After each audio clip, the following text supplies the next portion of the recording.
Is everybody recording? Is everybody ready? Does everyone want to clap? I am recording. Yes. Wait, I don't have time.is. Okay. You haven't seen about how success is the only... Suffering is the only way to success? That's not what it says. That's... That is a character that we all know of. And what she would say. About. Everyone remember the famous words of Aaron Lauritsen? Author of 100 Days Drive. Wow. I could drive for 100 days. That's not an achievement. Aaron Lauritsen is a former professional soldier and small business owner turned wanderer. Oh god. God. The thing is, Jay, you could drive for 100 days, but would you suffer while you were doing it? Because without the struggle, No. success has no value. Exactly. So I this is counted why- I counted the right beans in the jar and I got it close to the correct number and I got given like a fun size candy bar and I said fuck this shit and immediately threw it in the trash because it was too easy for me to get it. Right. Now it's for Jay's favorite part of the podcast. Now it's my favorite part of the podcast. Without suffering, there is no success, according to Time Players. So. Where would we be without the insightful life lessons that Time.is teaches us? Honestly. Nowhere. In hell. Well, we wouldn't have any successes, would we? Mm-hmm. We would think we do, but they would have no value. If you did go to hell, you'd succeed the most because you'd be suffering the most. So true. Whoa. It all comes back to suffering, doesn't it? One All must right. imagine Sisyphus hustling. It's weird. I feel like we're doing the other thing that we do. I don't know vamping? what you mean. Yeah, I mean, yeah. Welcome to Turnabout Breakdown. It's a podcast about Ace Attorney. There's nothing funny about Ro. You have to take this seriously, bro. I'm sorry, teacher. A man died. 2 men died. Maybe more. Maybe more. So many men have died since we started recording this podcast. This fucking You know what else died? The dreams of so many who believed in God. That happened last week. We already been through It's that. the same case. But we The resolved dreams the are Gordy still dead. situation. Yeah. It still lingers in the hearts of men. It's true. So It true. was a national tragedy at the time. Yeah. Well, 2 weeks ago we did that, and this week we solved 2 murders. The murder of Oh, yeah. Robert Hammond and the murder of Gregory Edgeworth. And Griswold. it turns out... No. It turns out that neither of them was committed by Miles Edgeworth. But he did Spoilers. Spoiler he did alert. still get accused of them both. And he was did. given the guilty verdict. And he is dead now. Wow. Wow. Wait, what? Oh, did that not happen in your game, Devin? Yeah, of course it did. That's the case. That's what happens. That's how I remember it and have remembered it for the last 14 years or whatever. It's haunted me for the past 15 years. Can you imagine if we both had a Mandela effect and we were like, I swear this case didn't go that way? That would be so fucked up. You experienced the same extensive trauma that's haunted you for the past 15 years the same way Edgeworth did. So Whoa. true. Whoa. Holy shit. The statute of limitations runs out on Devin and Jay's love for this series Holy shit. by December of this No! year. I've already That's so passed sad. 15 years. I don't need that. Oh my god. I mean, the Mandela effect happening could happen with Apollo Justice because I haven't played that in a long, long time. Devin, so it I'm sure just could. saying. Let's go. I have something to say. Yeah. Please. And that's if I had played this game as a teenager, maybe the plot points of what happened when a character was 10 years old might have affected me a little more. But personally, I don't remember a goddamn thing that happened when I was 10 years old. You would probably remember if you had a very traumatic elevator experience when you were 10, though. Oh, I was talking about the very traumatic class trial. The Yeah, very well, traumatic loss of Phoenix- $38. Phoenix really likes to equate those two things in a way that's very funny. Honest to God. And But we'll Phoenix get to Wright it. is not a normal man. Phoenix, you He don't is not a understand. I lost normal my person. dad and my lunch money in the same year. How can you not remember about this trial when your dad died like 9 months later? Truly, if anything comes out of this case, it is Phoenix being very weird. Oh, that's the Yeah. game. Yeah. That's a strange Oh man. yeah. Such a strange man. This weird man has tumbled ass backwards up Lawyer Hill. So true. I love that. Speaking of the case, would everyone like to listen to a summary of what Always. happened? So, following on from the events of the last episode, we start the case today in the RainRho law offices, where Phoenix and Maya are reeling from Edgeworth's announcement that he remembers committing a murder. While Phoenix and Maya process this, Larry crashes into the office, and we finally learn the backstory of why Phoenix trusts Edgeworth and Larry so much. Larry and Edgeworth defended Phoenix in a class trial when he was falsely accused of stealing Edgeworth's lunch money. Later, we go to Gourd Lake and investigate the caretaker's shack. In the safe, we discover a letter describing how to get revenge on Robert Hammond and Miles Edgeworth, outlining the murder as we had established it in court earlier, and realise that someone else has orchestrated it. Then we check in on Edgeworth, who is still contemplating telling us the details of his nightmares. He reveals the nightmares are of DL6. When trapped in the elevator with the oxygen running out, Yanni Yogi starts threatening Gregory Edgeworth. Miles intervenes by throwing a gun that is in the elevator with them. He hears a scream and the nightmare ends. He believes he killed his father. He believes this is why the murder of Robert Hammond was motivated by revenge, as Yanni Yogi was wrongly accused of the murder of Gregory Edgeworth. Later we visit Grossberg and share the letter with him. We learn that the handwriting is von Karma's, and learn he may have a grudge against Edgeworth. I've written that so confusingly. The problem is that you can't not call Edgeworth Edgeworth, and then you have It's to so talk hard. about his dad. I said Miles before and felt sick. It's not. You can't do that. It's so horrific. We'll do this. We'll just rewind. One more go. You got this. We learn the handwriting is von Karma's and learn he may have a grudge against the Edgeworths because Gregory Edgeworth is responsible for von Karma getting the only mark on his otherwise perfect record. We wrap up the investigation by visiting the records room to get more information about DL6. While there, we run into Von Karma, and once again, Phoenix does the stupidest thing imaginable and shows the letter to him. Von Karma goes to tase Phoenix, but Maya jumps in the way. He then tases Phoenix anyway, and takes the DL6 evidence and the letter with him. Phoenix realizes Maya accidentally kept one piece of the DL6 evidence, a single bullet. We resolve to put Maya's efforts to justice by solving the DL6 case and finding Edgeworth innocent. Finally, it's the final trial day for the murder of Robert Hammond. The caretaker is found and brought in as a witness. We can't prove his identity as he has no fingerprints, so in a last-ditch attempt, we cross-examine Polly, his pet parrot. We find multiple links to DL6 and Yanni Yogi and what the parrot tells us, and the caretaker eventually confesses to being Yanni Yogi and therefore being guilty of the murder. Our victory doesn't last long, however, as Edgeworth immediately confesses to being guilty of the murder of his father, and as it is the last day before the statute of limitations runs out, the judge agrees to try him for the crime. Phoenix's defense rests on the fact that the gun was fired twice, but one bullet was found at the scene. He believes the shot Miles was responsible for didn't kill his father, and the murder was committed by an outside person. However, there is no evidence of the second bullet ever existing, and Edgeworth is almost found guilty. But Mia's voice comes through to get Phoenix to turn his thinking around. Phoenix, panicked, insists that the second bullet exists and was taken by the killer because they were, in fact, shot by it.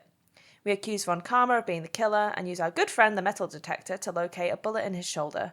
He claims it is a bullet from a different incident, but we have the bullet from the DL6 case and can use it to compare the ballistic markings, thus proving that Von Karma was there at the time of the murder. Von Karma breaks down, confesses to the murder and wanting revenge on the Edgeworths for ruining his perfect record and leaving him with a scar that wouldn't fade. All ends well for our favourite lawyers.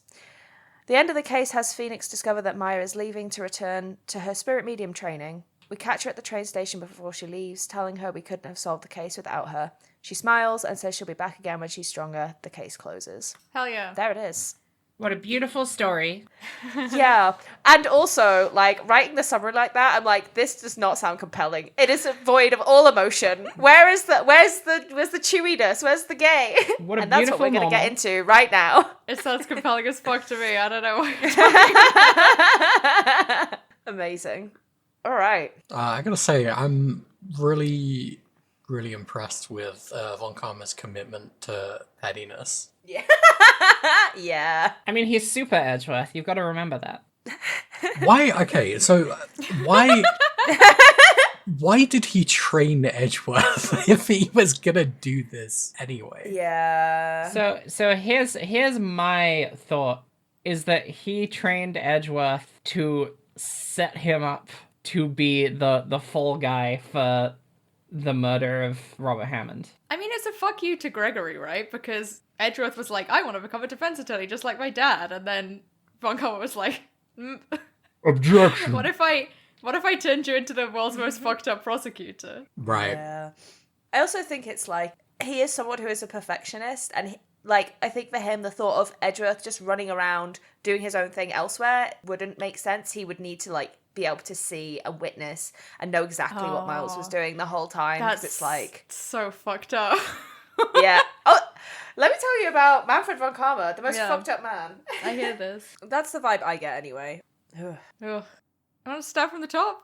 Yeah. Phoenix and I are trying to have a little conversation about like, what Miles just said was kind of fucked up, and then Larry bursts in and it's just like, I want to talk about being 9 years old.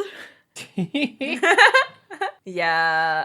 I just love that you never get to feel tense and uncomfortable for too long. Because Larry shows up. I was thinking about this when you were reading the summary, because like a lot of it was like, hey, really fucked up shit happened, and it was like jarring from how like jovial we were like 2 minutes before, and then I was like, that's Ace Attorney. Like, that's how it fucking is. Ace Attorney is a video game that loves to give you emotional whiplash. It's true. For the first time in my life, I really enjoyed the flashback, because like this is the only time where I've stopped that case there and then come to like play the next bit 2 weeks later and be like, do you want to just remind me of what's happening? Yeah. That was nice. I thought you meant the flashback to the actual class trial. Oh, I also enjoyed that, because also for the first time in my life, I realised that baby Edgeworth is doing the finger point, which means that that's where it came from. And new headcanon. I always thought it was someone else, but He invented I pointing was at wrong. people. he did. He did. And that's the real reason that Von Karma wanted to train him. He's got a prodigy on his hands. You know, it's a good point that Von Karma does not point at people. He just does his finger wag, Yeah. which is not the same, and slamming a desk. Slamming a desk is universal. Every lawyer does that. It's like the first thing you learn at law school, I think. Right. I like the flashback to the school because there's a lot of it's quite funny actually, because I think it's got more custom art made for it than the actual murder that starts this case off. Yeah. You get to see baby Phoenix, baby Edgeworth, baby Larry, baby Classroom, and like being able to see what all of these characters look like as children is like probably the funniest shit in this entire episode. Like Phoenix is like relatively normal. He's wearing a very weird shirt. Yeah, can we get a breakdown on this shirt? Okay, yeah. Let's figure out what's going on in this picture. So Phoenix is crying because he's being put on trial in a crazy event that we will dissect a little bit. But this shirt is like a cop whose head is some kind of avocado. I think at the front there you've got like a Skitty from Pokemon, and then on the right. On stage right, you have what I can only assume to be like a Daruma wearing like an upside down bowl on its head. Yeah. It is an impenetrable design. I just gotta get a book real fast. Oh, Oh. there's like real research happening. This is Can we live. talk about the spotlight on him? Like, what's yeah, with that? he's shielding his eyes from the sun. Edgeworth, you are light. Alright. I have the official Ace Attorney art book that I've owned also. For Oh 50 fuck, years. I've got that. I don't. I don't know if there'll be like a higher res picture of it, but it's worth a look. There are a lot of weird shirts. No, there's not, but that's fine.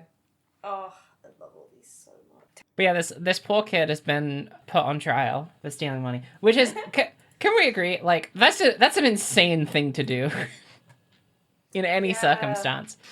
Yeah, can we talk about being the teacher in this situation? Yeah, it's I could believe the thing is like it's a crazy thing to do, but I could absolutely believe this being a thing that has happened in real life. I mean, if you live in the world with like this fucked up of a legal system, like that's gotta have resonances with the rest of society. Yeah. They were gonna kill Phoenix thinks Phoenix. yeah, Phoenix thinks that if they accuse him of stealing this money, he's gonna die tomorrow. Yeah.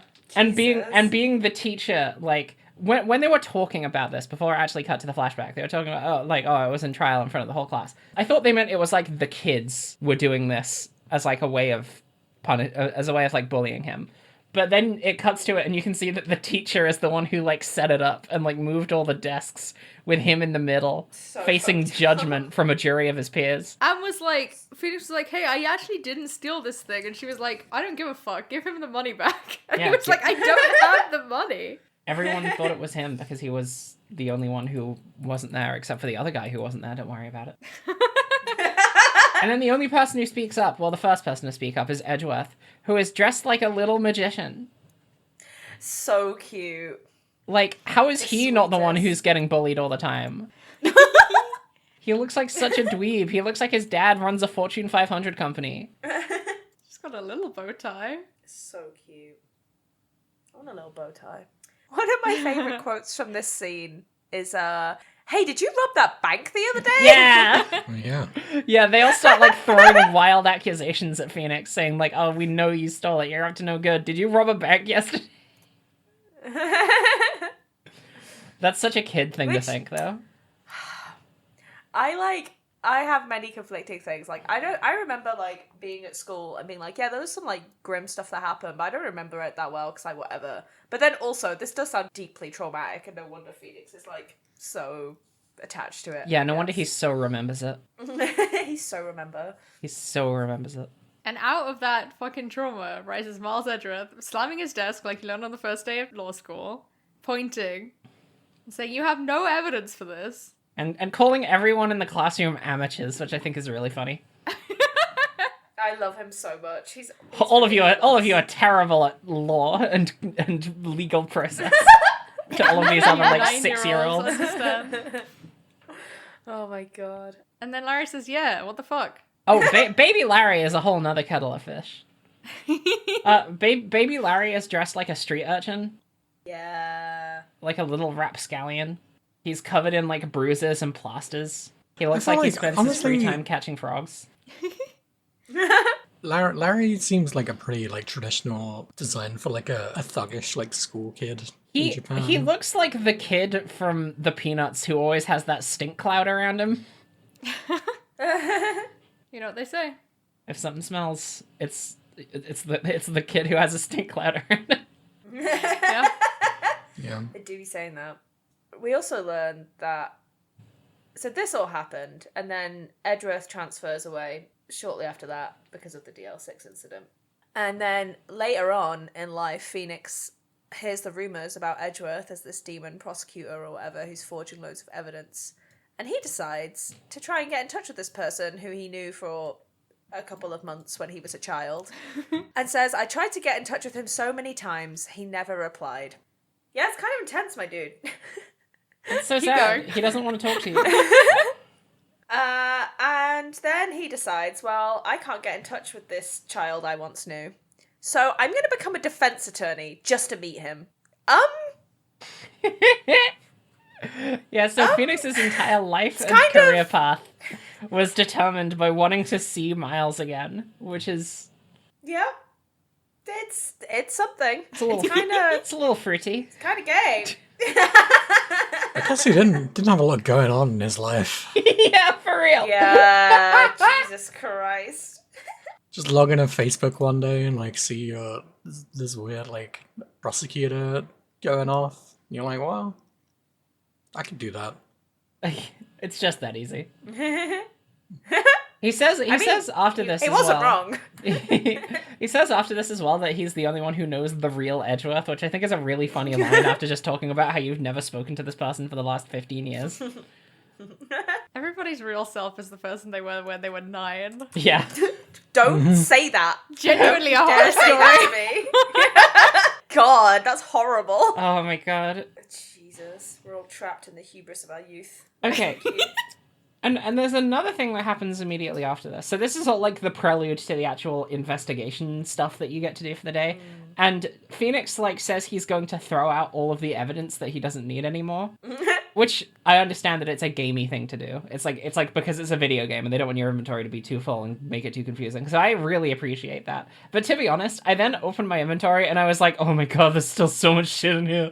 I honestly couldn't tell what was gone. Yeah, because there's still I 2 did not know. pages of evidence. Yeah. It's like they get rid of one thing. Just anything Gordy related is out. Yeah, I think Oh, that yeah, was literally yeah. it. Speaking of Gordy, it probably was a national tragedy that turned out to be fake. It was on, like, they turned on the TV, and every time they were on the TV, they were talking about Gordy. It was in all of the major papers. There were crowds of people at the lake looking for this thing at certain points. And no one figured it out it was a thing until we stomped all over all of their dreams.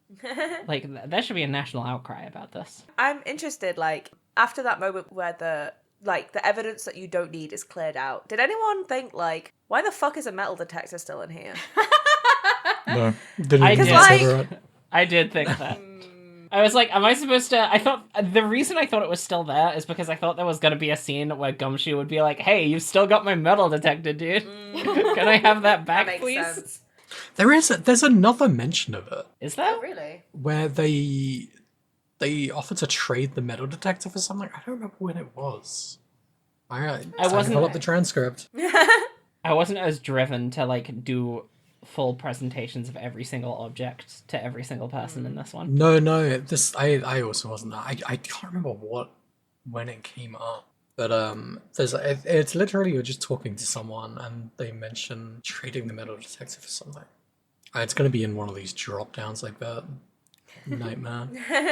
Maybe it would come to me as we go through the case. Okay, so this is where paths diverge. Because I went to the detention center first, but I can see that Yeah.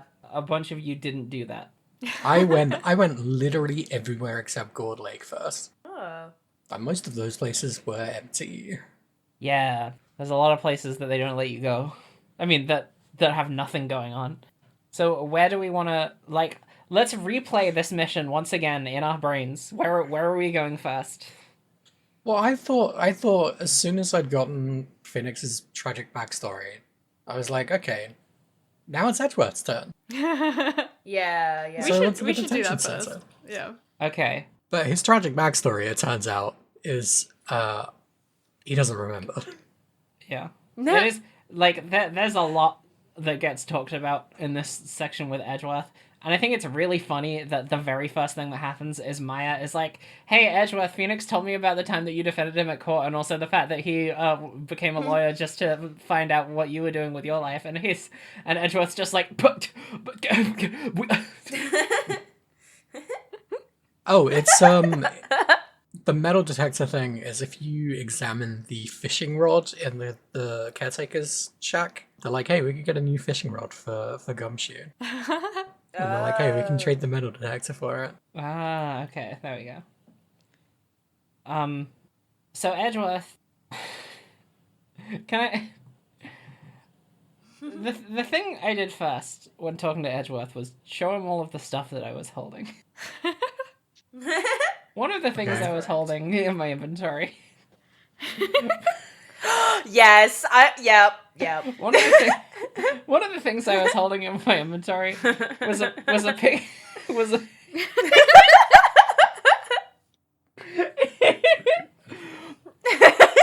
So Edgeworth wants to tell me about this nightmare that he has, about the time he was stuck in an elevator and when he lost consciousness and woke up, his dad was dead. And one of the things I have in my inventory that I can show him is a picture of his dead dad.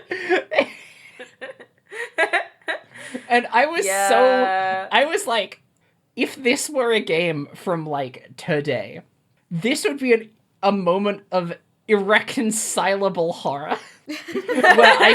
Where it would let me show that picture to him, and our relationship would just be completely obliterated.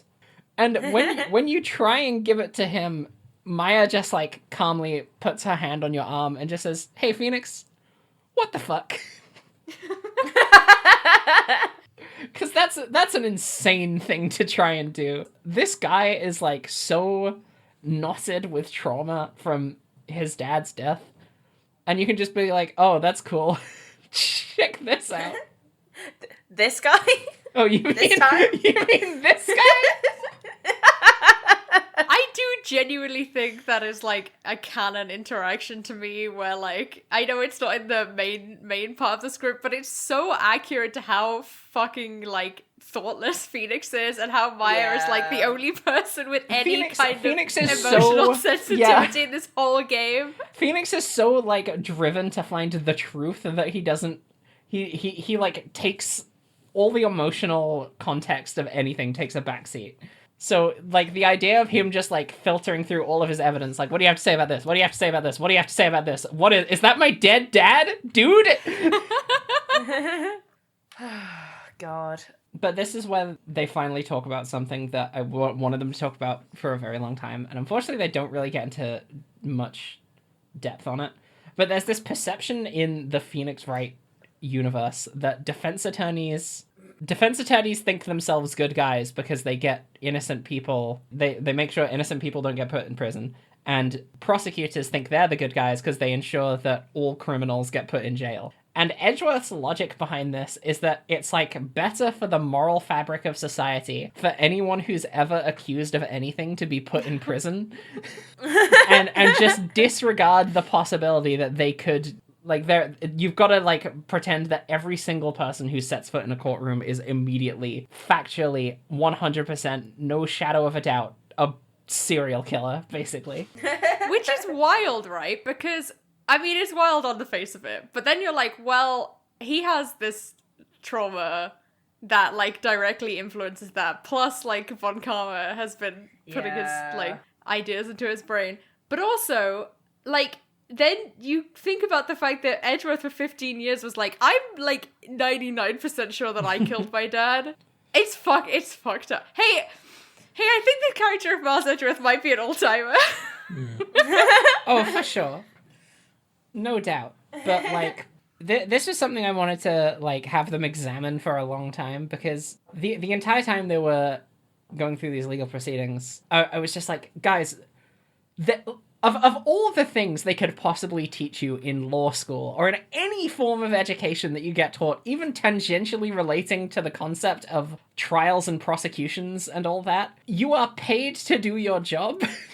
And that job, if you're a defense attorney, is getting the not guilty verdict, and that job, if you're the prosecuting attorney, is getting the guilty verdict. It's like... It's not about the morality of the situation. That's why people in real life oftentimes describe lawyers as, like, leeches. But, like, part of the legal process to ensure that there is a trained individual trying to get one verdict and a trained individual trying to get the other. And, like, the morality isn't really supposed to play into it that much, because otherwise you'd get a situation like there was in... I can't remember whether it was in the previous case or the first half of this case. No, it was in the previous case, where you and Edgeworth basically team up to get someone put in jail. Which is, like, if that was how that worked, then we'd have a whole another load of problems. Yeah, I mean, they definitely don't, like, linger on it, but they put enough in here that if you, like, sift through it, you can think about it for a long time. Yeah. Lawyers only 15 exist in this years, universe because only specific people have very specific senses of morality. I mean, interestingly, they also talk about Robert Hammond as being a terrible defense attorney because he defends people to get a not guilty verdict. And he is cast as, like, a terrible person and lawyer because of that, because he will do anything to get a not guilty verdict. So it's like someone just showing up and doing their job. I mean, admittedly, the way that he did it is pretty fucked up. It's not, to be honest, it's nowhere near as bad as what Edgeworth was doing up until this point. I mean, also extremely true. I mean, say what you want about Robert Hammond, he did get the right result. Yeah. He did his job. You know, But fucked up a guy's life, but... Grossbook specifically says he did it for glory. He didn't do it because he believed in his client. He Those did are this for that's power. the terms that people are talking about it in. Do we think that Wright is enjoying this glory? Do we think he's ignoring that? Because I don't. No, Absolutely not. I really don't. But yeah, there's also a part in this conversation where Edgeworth says all Von Karma does is his job to find the suspect guilty. And I was just like, yeah, he's a prosecutor. You're right. That's what all prosecutors' jobs are, Edgeworth. Yeah. It's also not true though. It definitely is not what he is doing at this point. He is covering up for 2 murders that he committed. But shush, nobody knows. Shush. This was also where I first began to suspect Von Karma of being, like, involved in this. Because I thought it was wild that they'd never mentioned his relationship to Edgeworth, like, at all at this point, when it's basically the best thing you can understand about their relationship is, like, Edgeworth is kind of like his foster son. Because there's no mention of any parental figure outside of Edgeworth's dad who, you know, died when he was a kid. And the only other adult figure in his life is that Von Karma was his teacher. Yeah, that's up. Yeah, Fucked up. pretty fucked up. Was there anything else that we talked to Edgeworth about, or did we go and investigate other things? I think the main takeaway is that he thinks he killed his dad, and he has a weird complex about being a prosecutionator. Do you guys want to take a trip to Gourd Lake? Yeah, Oh, I would love to go to Gourd Lake. So I hear Gordy's there. There was one thing I did before I went to Gourd Lake, and I just want to mention it because it's really funny. In the last episode, we mentioned the that when you go to the criminal affairs department in the police precinct, there's a guy sitting at a computer doing like training exercises by verbalizing. Oh god, I forgot about him. Like verbalizing what to do to disarm people and stuff like that. He's like telling people to put their hands up and drop their weapons and stuff like that. And if you go and talk to him on this day, he's like in his mind palace training to prepare for his wife giving him a divorce notice. Jesus Christ. He says like, please Martha, think of the children and shit like that. It was so She strange. lives a great life. He lives the true life of a cop. Getting left and being awful. Exactly. Okay, Gourd Lake. Gumshoe's there when you arrive at Gourd Lake, and he was so stressed during the trial that he snapped his tie in half. I don't know how you do that. It's pretty fucking hardcore. Maybe it was a cheap tie. It was Maybe almost he's the certainly a strongest cheap man time. alive. Very starchy Yeah. tie. No, he is the strongest man alive. That's true. He is built like a brick shit house. It's so true. That man is a square.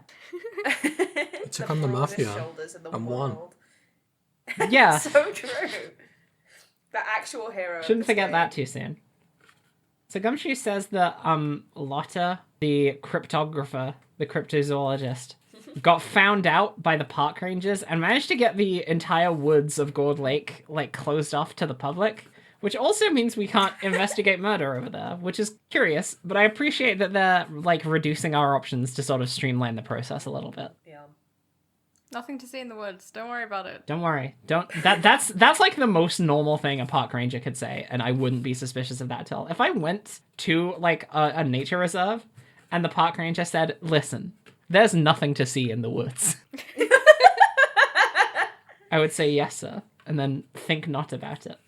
Think not about the serenading tone that it makes that calls me towards its brachial depths. Me when I'm not hiding a lake monster. Yes, exactly. Yeah, I kind of thought this was setting up the caretaker, who, let's be real, we all know is Yanni Yogi already, right? Yes. Is like hiding over there. That wasn't the case. That's interesting, because that would require, like, someone to be covering for him in the park ranger Not business. necessarily. Like, it's woods. You can hide in woods. You're only hiding from the park ranger, right? Oh, you just mean, like, because the woods is closed off, Yanni Yogi Yeah, used it that's as the a hiding perfect place to hide. Right, Yeah. okay. Is it ever mentioned where they find him? No. I think they said they intercepted him, like, on his way back to the shack. Oh, okay. Because he claims that he was going to the pet shop. Whether or not that is actually true, we do not know. So we head over to the boat rental shop because that's the other option. And Grossberg is This is an just interesting having a nice exchange. wander around. What's the thing that Grossberg keeps saying about youth? Oh god. Like the scent of Like fresh the lemon. smell. Like the Yeah. like the scent. What the? Okay, so this is like his catchphrase. This is like his sitcom catchphrase. And like every time he does something funny or charming, he says, "Oh, the scent of youth, like the smell of fresh lemon." I don't get it. I don't get why he says this. I don't get what he's doing when he says it, and I don't get what compels him to say it so frequently. But every Talking time you about have the a scent of his conversation, youth. every time you have a conversation with this man, he says, "Oh, the scent of youth, like the smell of fresh lemon." What are you smelling? Who are you smelling? Is it me? Do I smell fresh lemon? Am I your youth? I too am a lawyer like you, Grossberg. We have many things in common. Is it the natural lawyer odor? I think Phoenix wears like a car air freshener. Just like around his neck. Oh, that's so true. It's like on the inside of the jacket, maybe. On the other side of where he keeps his attorney's badge. But yeah, this entire conversation with Grossberg is basically just him saying, "Hey, I'm just out here for a walk. If you find anything, come have a word with me later." Yeah, he's really fucking suspicious. If there's like Extreme something playtesters really never went to see Grossberg energy. because yeah, absolutely. Because like it's the only time in the whole game where you ever see Grossberg not in his office, and also the conversation is practically just being like, "Hey, come see me in my office." So yeah, like that. It's exactly that, Jay. It's just like maybe some people in the playtesting were having a lot of trouble remembering that he's a character in the video game. Even later on, when it's time to actually go see him, Phoenix, I think it's Maya is like, well, Grossberg knows a lot about this. And It's it just really felt funny, like they 'cause- really had to be like, push people in this direction. Because I visited him on 2 separate occasions before he ended up being at his office. And I like when you go and he's not there. It's like, God, he's still not here. Where is he? What is he doing? Yeah, Like, literally. Where's Like, this man? like if you go immediately from like you find a thing in the caretaker shack, and if you go immediately from there to Grossberg, he's just not there. Even though it was like, if you find anything, come talk to me. It's like, I did. Where are you? Took the slow way back. He's on a lovely morning stroll. Let's head inside the caretaker's shack and see what we can find. So cozy. It is I think a we can cozy find- We won't find anything. Petty theft, and Maya is so excited. Oh my to do it. god, this is like, I love it, but also it's so wild. Like, she's so upset that she can't steal this old man's money. So they didn't do this before, which is a real shame, because there was nothing, like, if they were gonna do it at all, there was nothing stopping them from doing it while this man was, like, there in the previous part of the episode. So the parrot that the caretaker keeps remembers stuff for him if you say her name and ask it a question. And you can ask it for the combination to the safe that he keeps above the TV. And you do this in the first episode, and Maya's just like, yeah, nice, okay, now we can get into that safe. And then the safe becomes completely irrelevant until right now. Yeah. I even wrote that number down in my previous notes because I was like, okay, this is definitely important for later. And it doesn't matter because you just put it in there. And inside the safe is not money, much to Maya's chagrin, but like probably the most damning piece of evidence that could exist in all of human history. And it's not $100, is it? So what's the point? So what's the point? It's a letter. It's so like I really like this case. But something about this piece of evidence just made me feel, okay, that's just stupid. It's a handwritten letter, basically detailing beat by beat the plot to execute Robert Hammond and frame Miles Edgeworth in order to get them both killed. Again, confirming the fact that if someone is charged with murder, they will be summarily executed by the state. You'd think a meticulous perfectionist that may or may not have written this letter would have maybe used a computer printer to hide their handwriting. But you see, 2001. The printer still existed in 2001. I had like a Windows 98. typewriter. Who cares? Okay, it's 2001 and you're 100 years old. A typewriter. This man the is oldest man alive. acquainted with technology, as we will see later on. Yes, it's true. But yeah, he couldn't use a printer anyway because they leave ballistic markings. So they could trace it back to the specific model of printer. I mean, they literally do. Yeah, I know. So yeah, it's not only is it detailing all this evidence, but it is handwritten, so it's probably pretty easy to find out who did it. So this is the moment where I realized it was Von Karma after reading that letter. I'm glad you did, because later on when you talk to Grossberg, he's like, do you have any idea who could have written this letter? And it's like a 3-person list, which is like Yanni Yogi, which makes no fucking sense because they've written 2 Yanni Yogi, Miles Edgeworth, which would have been extremely funny, and then Von Karma, and I was like, there's some menus in Ace Attorney where they're gonna pretend that you're figuring this out, but you're clearly just like using the most basic. Just Well, here's naming the the thing. 3 people that I know in this exact moment. Here's the thing. I can see why people could think it would be Yanni Yogi, considering that, like, people by this point are very confident that Yanni Yogi is the caretaker. Like, there's very little room for not drawing that conclusion. And we've established that the caretaker has, like, severe memory issues, can't remember stuff. He's got a parrot specifically for remembering things who tells him to remember the DL6 incident. So him writing a letter to himself, just being like, okay, I'm gonna need to murder this guy, but I've got to make sure I remember how to do murder. Well, that does make sense, but still the point being, like, you're gonna have to go through that whole menu, and probably only 2 of them, to realize it was Von Karma, whereas, like, if you haven't already come to that conclusion, then it's kind of fucked up, is what I'm saying. This is actually the one instance in kinda the had you game that where one. if you get one of these questions outside of the courthouse wrong, it's an immediate game over. Yeah, and you can't reload your save. Grossberg says, sorry, Phoenix, I need to take away your powers, and then steals his attorney's badge. Yeah. And then swallows it, and he gets even stronger. And he can move really fucking fast. Nothing personal, kid. I think when I was a teenager and I played this for the first time, I hadn't realised it was Von Karma yet. Right. And just those 3 options and, like, the horror and being like, oh, shit. Like, oh, shit. Yeah, that's what I mean, right? Like, Yeah. I don't feel like I came to that conclusion naturally. Yeah, anyway, you get the letter, and because Grossberg said go see him, you go and see him, and he's not there, because you have to go to the detention center first. Gotta get the backstory for Mhm. You gotta know Edgeworth killed his dad first. Yeah, so this is the part... This bit's, like, dark, to be honest. Because I was thinking, like, my entire reason for Edgeworth having a dream about a murder was that he, like, knows in his heart that he, like, got someone prosecuted that was innocent, and that ended up with them getting killed. And I was like, oh, yes, that's such a good, like, crisis of faith for someone whose entire life has been devoted to being a prosecuting attorney. But no, it's that he, like, shot his dad by accident while suffocating inside of an elevator, which is also pretty fucked up. Pretty. Yeah, sorry, Ro. They only, like, foreshadow things if they're directly relevant to what's going on.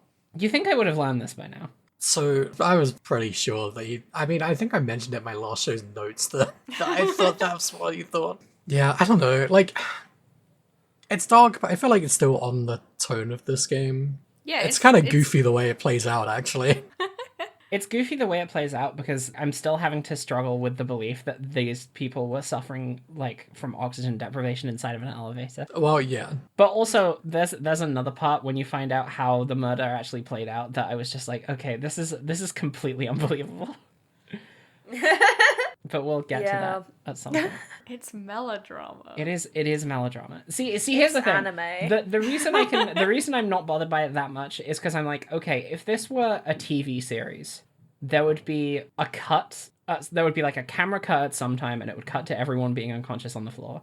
And because of that cut, I would be like, okay, like I can make sense of the passage of time and justify it in my head because like I didn't see it happen. But because this is a visual novel, I have to like imagine it in my head. And that means I have to basically play it through beat by beat. And the beat by beat version is literally everyone in that elevator went unconscious at exactly the same time, despite them being 3 people with varying builds and ages and breathing.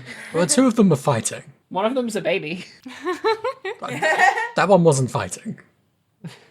That one. So if you were 2 adults and you had like better breath control or whatever. Oh, we But know you that also one of them has fighting- terrible breath control, though, because he keeps yelling. Yeah. But then he's also like actively scuffling with Gregory. I'm not saying it's believable, but I'm taking steps to try and justify it. Yeah, like it wasn't something that completely pulled me out, but I was just like, hey, that's pretty wacky that is how that happened. Also, you know, like a gunshot in an enclosed space is going to be a stunning event. That is true. Is there anything else that happens at the detention center? Yeah, something starts here, which then comes up through the rest of the case, including the talk with Grossberg that I've already talked about. So I'm putting it here, which is that, like, Edgeworth says, I have this memory of a murder, right? And you're like, well, it's melodramatic because it's Edgeworth talking about, like, the worst moment of his life. And, like, yeah, you probably would feel like you had murdered your dad if you accidentally killed him. Like, there would be a lot to unpack there in therapy. But in terms of, like, the, like, rest of this case, you have to believe that the system would be like, yeah, this kid who threw a gun, like, one, while he was on the verge of passing out from oxygen deprivation, and two, was just, like, trying to get two adults in his vicinity to stop, like, fighting each other, and, like, one of them was trying to kill the other guy. Yeah. Like, the system would be like, yeah, that's murder. And then, like, so I wrote that down, and, like, it's not, like, super clear at this point, but obviously I know where this thing is going. And then, like, 5 minutes later, you're talking to Grossberg about it, and he says, quote, even accidental murder is murder, you know? And I'm like, it literally isn't. Like, Yeah, it literally isn't. Like, they have a separate charge for that, but I guess not in this universe. If you accidentally kill someone, you also will be executed. Will die. Yeah. And also, like, he was 8 at the time, so Doesn't matter. Are we killing Doesn't 8-year-olds? matter. That's fucked. You stay in prison until you're 18, and then you die on your 18th birthday. Lady Justice is blind to age. And I mean, connected to this is the fact that after you talk to Grossberg, or, like, you know, after you tell the story to Grossberg, and he says, like, oh, it's still murder. Like, Phoenix is really insistent, like, oh no, Edgeworth couldn't have done that. Even though, like I said, all these, like, circumstances and the fact that it's basically an accident. And it's really interesting to me because, like, I mean, there's a lot of reasons why this is interesting. But one of them is, like, it shows that Phoenix is actually incredibly bought into this same system where he's like, no, even accidentally, Edgeworth wouldn't commit a quote-unquote murder. Like, it's just not, like, a thing. Whereas he's not like, hey, actually, I think it's fine for you to accidentally kill somebody in that situation. Which is probably what most people would think. In real life, at least. I mean, he'd still be dealing with the trauma of it, but he wouldn't get... Yeah, it's not fine for Edgeworth, and it's not fine for Gregory. And yeah, some would it's say pretty not bad fine for Gregory. Yogi. But, like, you know, in our universe, no one would be like, that boy, it's gotta go to jail. Also, he was gotta like kill 9 that years child. old. Yeah. Yeah. Is a 9-year-old capable of murder? Yes. This Yeah. is true. Should a Execute 9-year-old that be child. killed for murder? Yes. Whoa. Even if it was completely Fact. accidental. No, it doesn't matter. Yeah. I hate it when I don't realise the media I'm consuming is dystopian because it's anime. And colourful. It's Me really when I'm watching upsetting. Cyberpunk Edge Runners. Another thing which comes up out of this is they talk about the spirit channeling of Gregory's ghost. And everyone's like, yeah, he must have lied to protect his son. That is the most fucked up thing anyone has ever said in the world. I can't... Why? What? It's just like... I don't fucking know. It's so intense. Imagine being like, from beyond the grave, my fucking dad's still lying, or like lying to protect me. That's so much that is just thrown in there. I think there are two I have insane lots of elements to feelings about this. Miles Edgeworth. Go ahead. So, one, we know that the ghost was wrong, Yeah. because Yanni didn't do it. Two, the idea that ghosts can lie. Why did they even fucking use a spirit medium in the first place? They're not going Well, to swear so an true. oath Well, on that's like anything. saying, why do they use witnesses if humans are capable of lying? Well, this game has been great evidence to Right. why we should stop using witnesses. But a human can swear an oath. A ghost, what are they gonna swear an oath on? wait. That opens a whole new book in this chapter. Do the ghosts not have to swear into court? What Well, happens what if are a they going to ghost swear on? puts its God? hand They'll be like, on the oh yeah, Bible? he's right over here. Let me go get him. What happens if a ghost is found guilty of perjury? What happens if the ghost is being summoned Jail, from hell? ghost jail. Ghost stay execution. Whoa. Do you think Maya reacted to this like at all? What, the ghost thing? That ghosts are maybe not infallible. I don't think most spirit mediums get into the role of spirit mediums in order to, like, be lawyers about it, is the thing. Yeah, I don't think Maya's expecting to have to do that given how it turned out for her mom and like how no one does that anymore because it went so bad the first time. Like, her family can't be the only family that can talk to ghosts. There must be other families capable of being spirit mediums. I think her family is just the only one crazy enough to try that shit in a court of law. Yeah, was there anything else with Grossberg? Oh, we weren't even talking about Grossberg, were we? I thought we were still talking about what we discussed in the detention center. No, we're in I Grossberg. talked about all the shit that I wanted to talk about with Grossberg because I got ahead of myself. That's why I'm asking if anyone else would like to make a comment on the shit that I already talked about. Let me see. I wasn't even looking at my own notes. It's really funny that we're talking about all of this in-depth stuff about the impact of ghosts in this universe, and my only note in relation to that, it's crazy that ghosts are real. I think it's worth saying that, like, it's mentioned how, like, oh god, they're like, oh, the oxygen deprivation caused temporary insanity. And we've had to hear so much, or I don't know if we've heard about it at this point, but definitely something that comes up is like Yanni Yogi has had to pretend to be quote unquote insane this entire time for 15 years. It's like, well, you said the words temporary. I don't know. I don't really understand why you had to keep doing this. Yeah, and also 15 no one years. knows it was him. Like, he couldn't have just taken on a new identity. Yeah, changing your name's not that hard. He did change his name. Actually. His name is Maybe, The maybe he wasn't pretending until the moment he got the letter. I was like, all right, I gotta pretend again. Holy shit. Sleeper agent That's- behavior. Oh. That makes sense, yeah. But then it's like, it's mentioned later how, like, his fiance, I can't remember if she leaves him or, like, I She feel like it's committed darker that she suicide, commits yeah. suicide, yeah. And, like, because he was having to keep this act up almost, I don't know, it was really, really fucking intense. I wouldn't read too much into that because it really just felt like to me like, oh, we're making the point that Yanni Yogi's life was ruined. We just need to like have him have had a fiance who died. Like, it feels really like they did not put a lot of thought into that one. Yeah. Yeah, that is fair. I mean, no, because you shouldn't say that lightly, but and also, like... But yeah, what does happen is, like, so Edgeworth tells us all of this, and we just go, huh, and then we, like, leave Yeah, then we immediately. leave. Yeah, that's, I think, the funniest part. All right, take also, it wait. sleazy. Devin, you just made me think of a new theory. Great, go for it. I love theories. You know how he named his wife after the parrot? I mean, he named his parrot after the... You know how Oh he my named his God. parrot after his dead wife? Yeah. Yeah. Maybe it's because the parrot is being possessed by the ghost of his dead wife. Oh my fucking god. That's why she's so good at talking. Yeah. I don't understand the relevance of the parrot. Because now it's revealed that the senile thing was like an act. So why did he need the parrot? Maybe it was just to keep him company.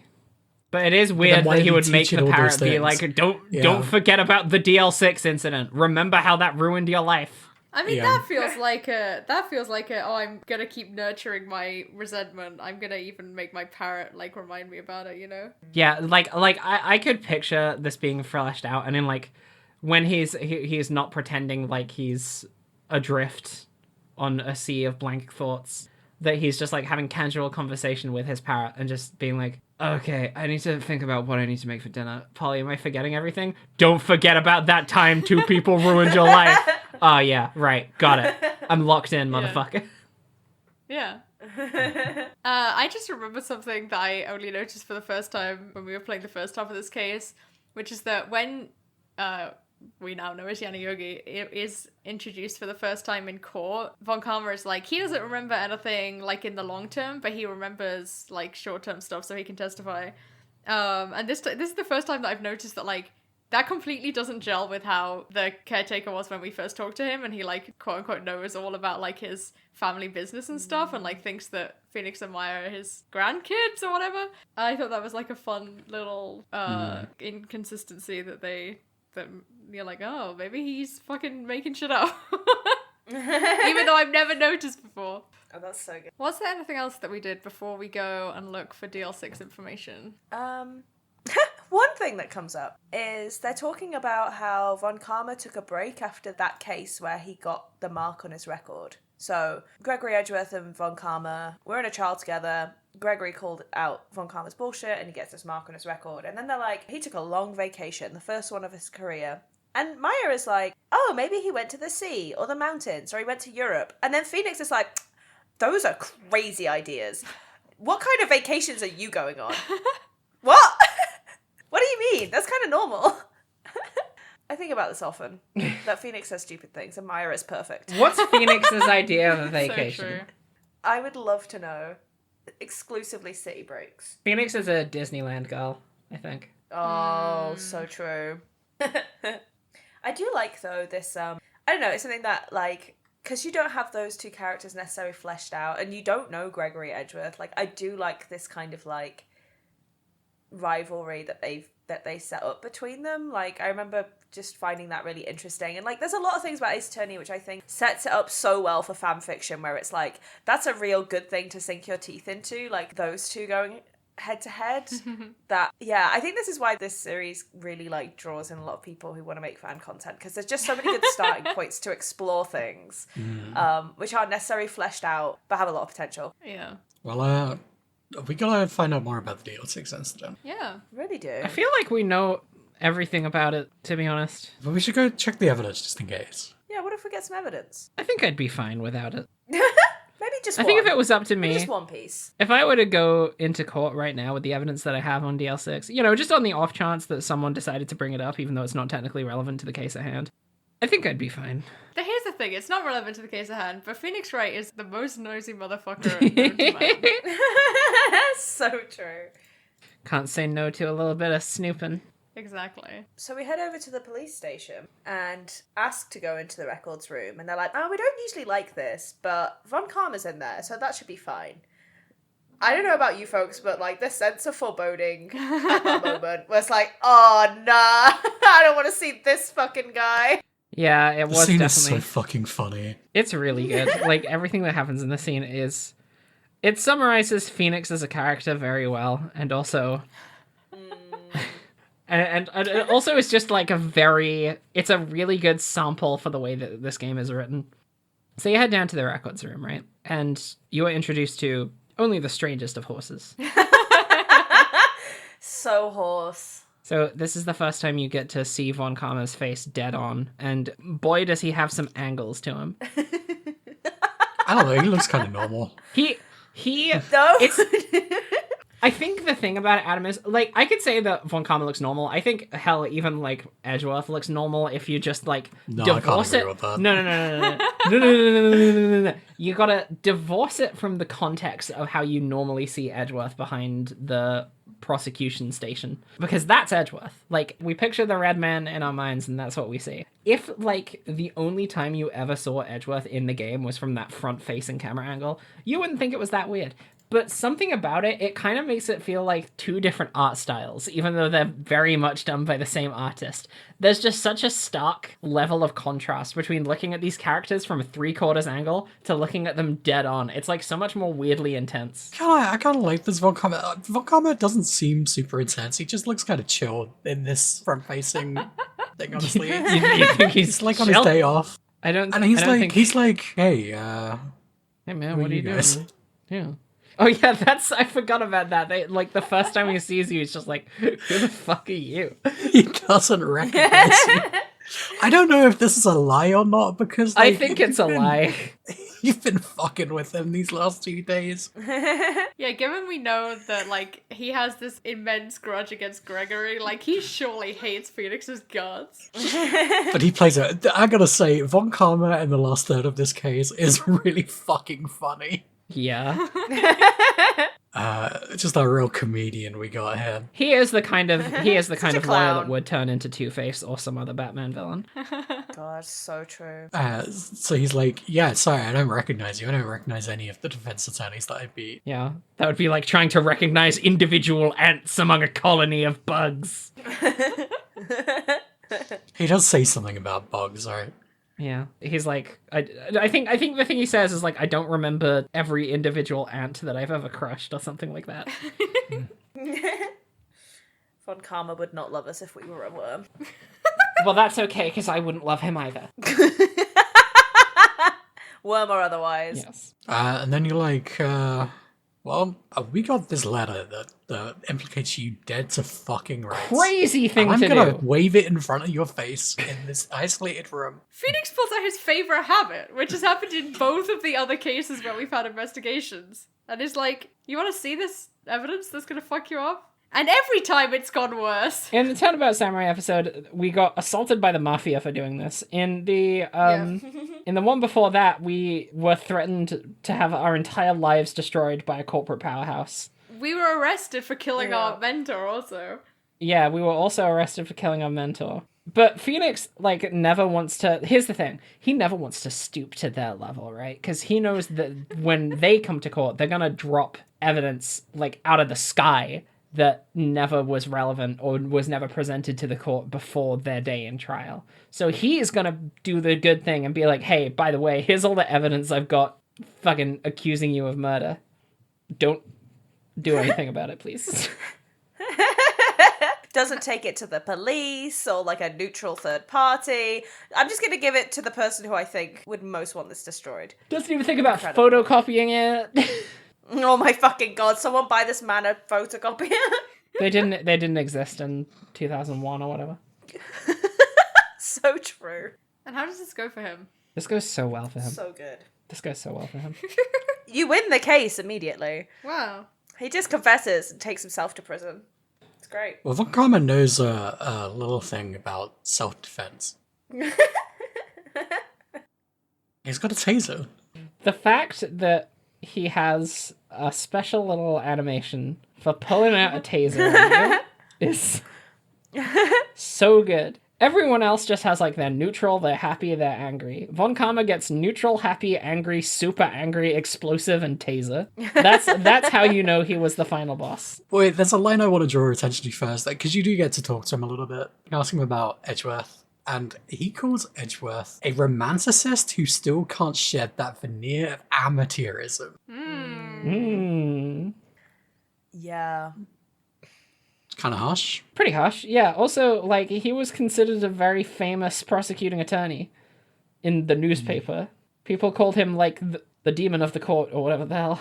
I feel like this is reflected later on where Edgeworth calls Phoenix an insufferable emotionalist. Yeah, I was just trying to find that in my notes. Yeah.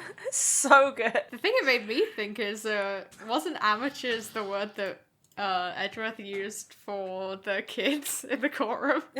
Amateurs. Yeah. Would Edgeworth tase a child? Yes. Not even for any particular reason, just for the fun of it. Yeah.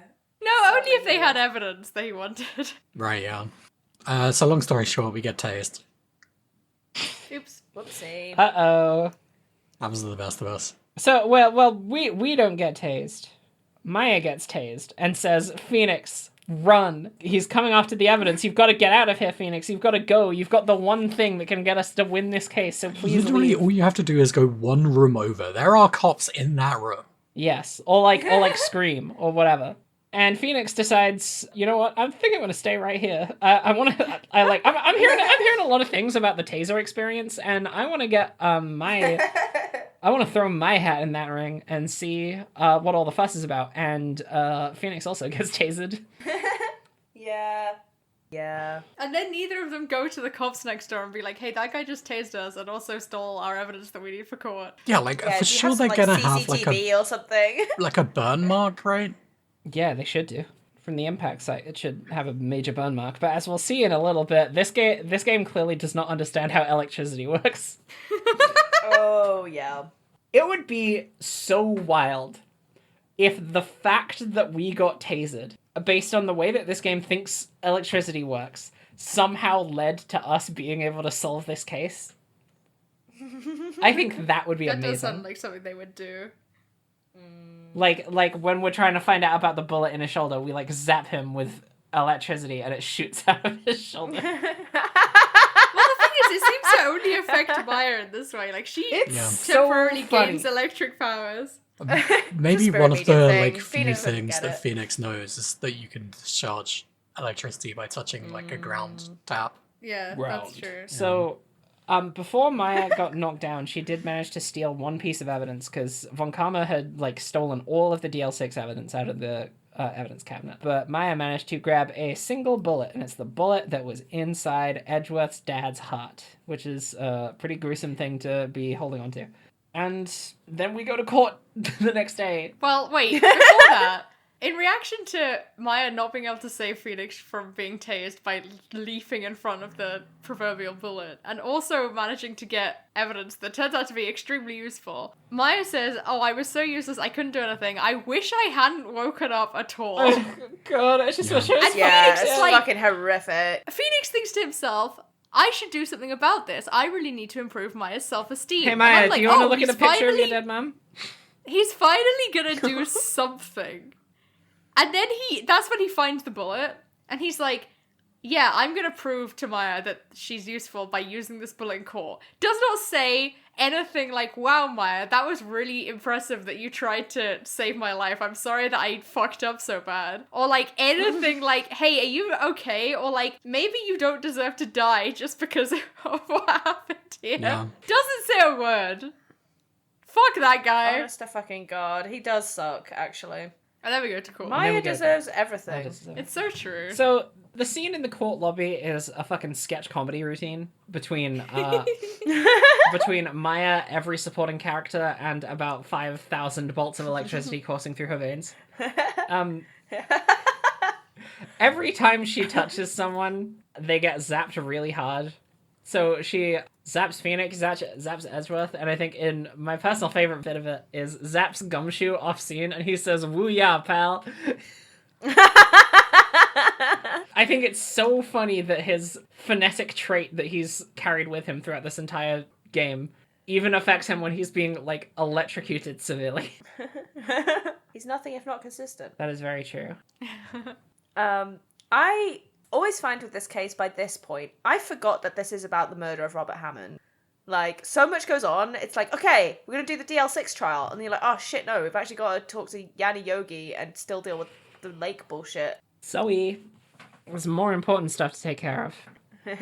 So this is the actual relevant murder. So, like, Von Karma's entire defense is that we can't prove the old man is Yanni Yogi, and that the fact that he ran away in the previous day on court was just a coincidence, I guess. He was looking for parrot food. Well, also to be clear, like, this whole, like, first part of the day in court is pretext because we know that Von Karma is angling for the DL6 case. It's the only way he can win. He knows that he can't get Yeah. Edgeworth the guilty verdict for the murder of Robert Hammond, but he can reopen DL6 and get him charged guilty for that. So all the stuff with Yanni is just theatre.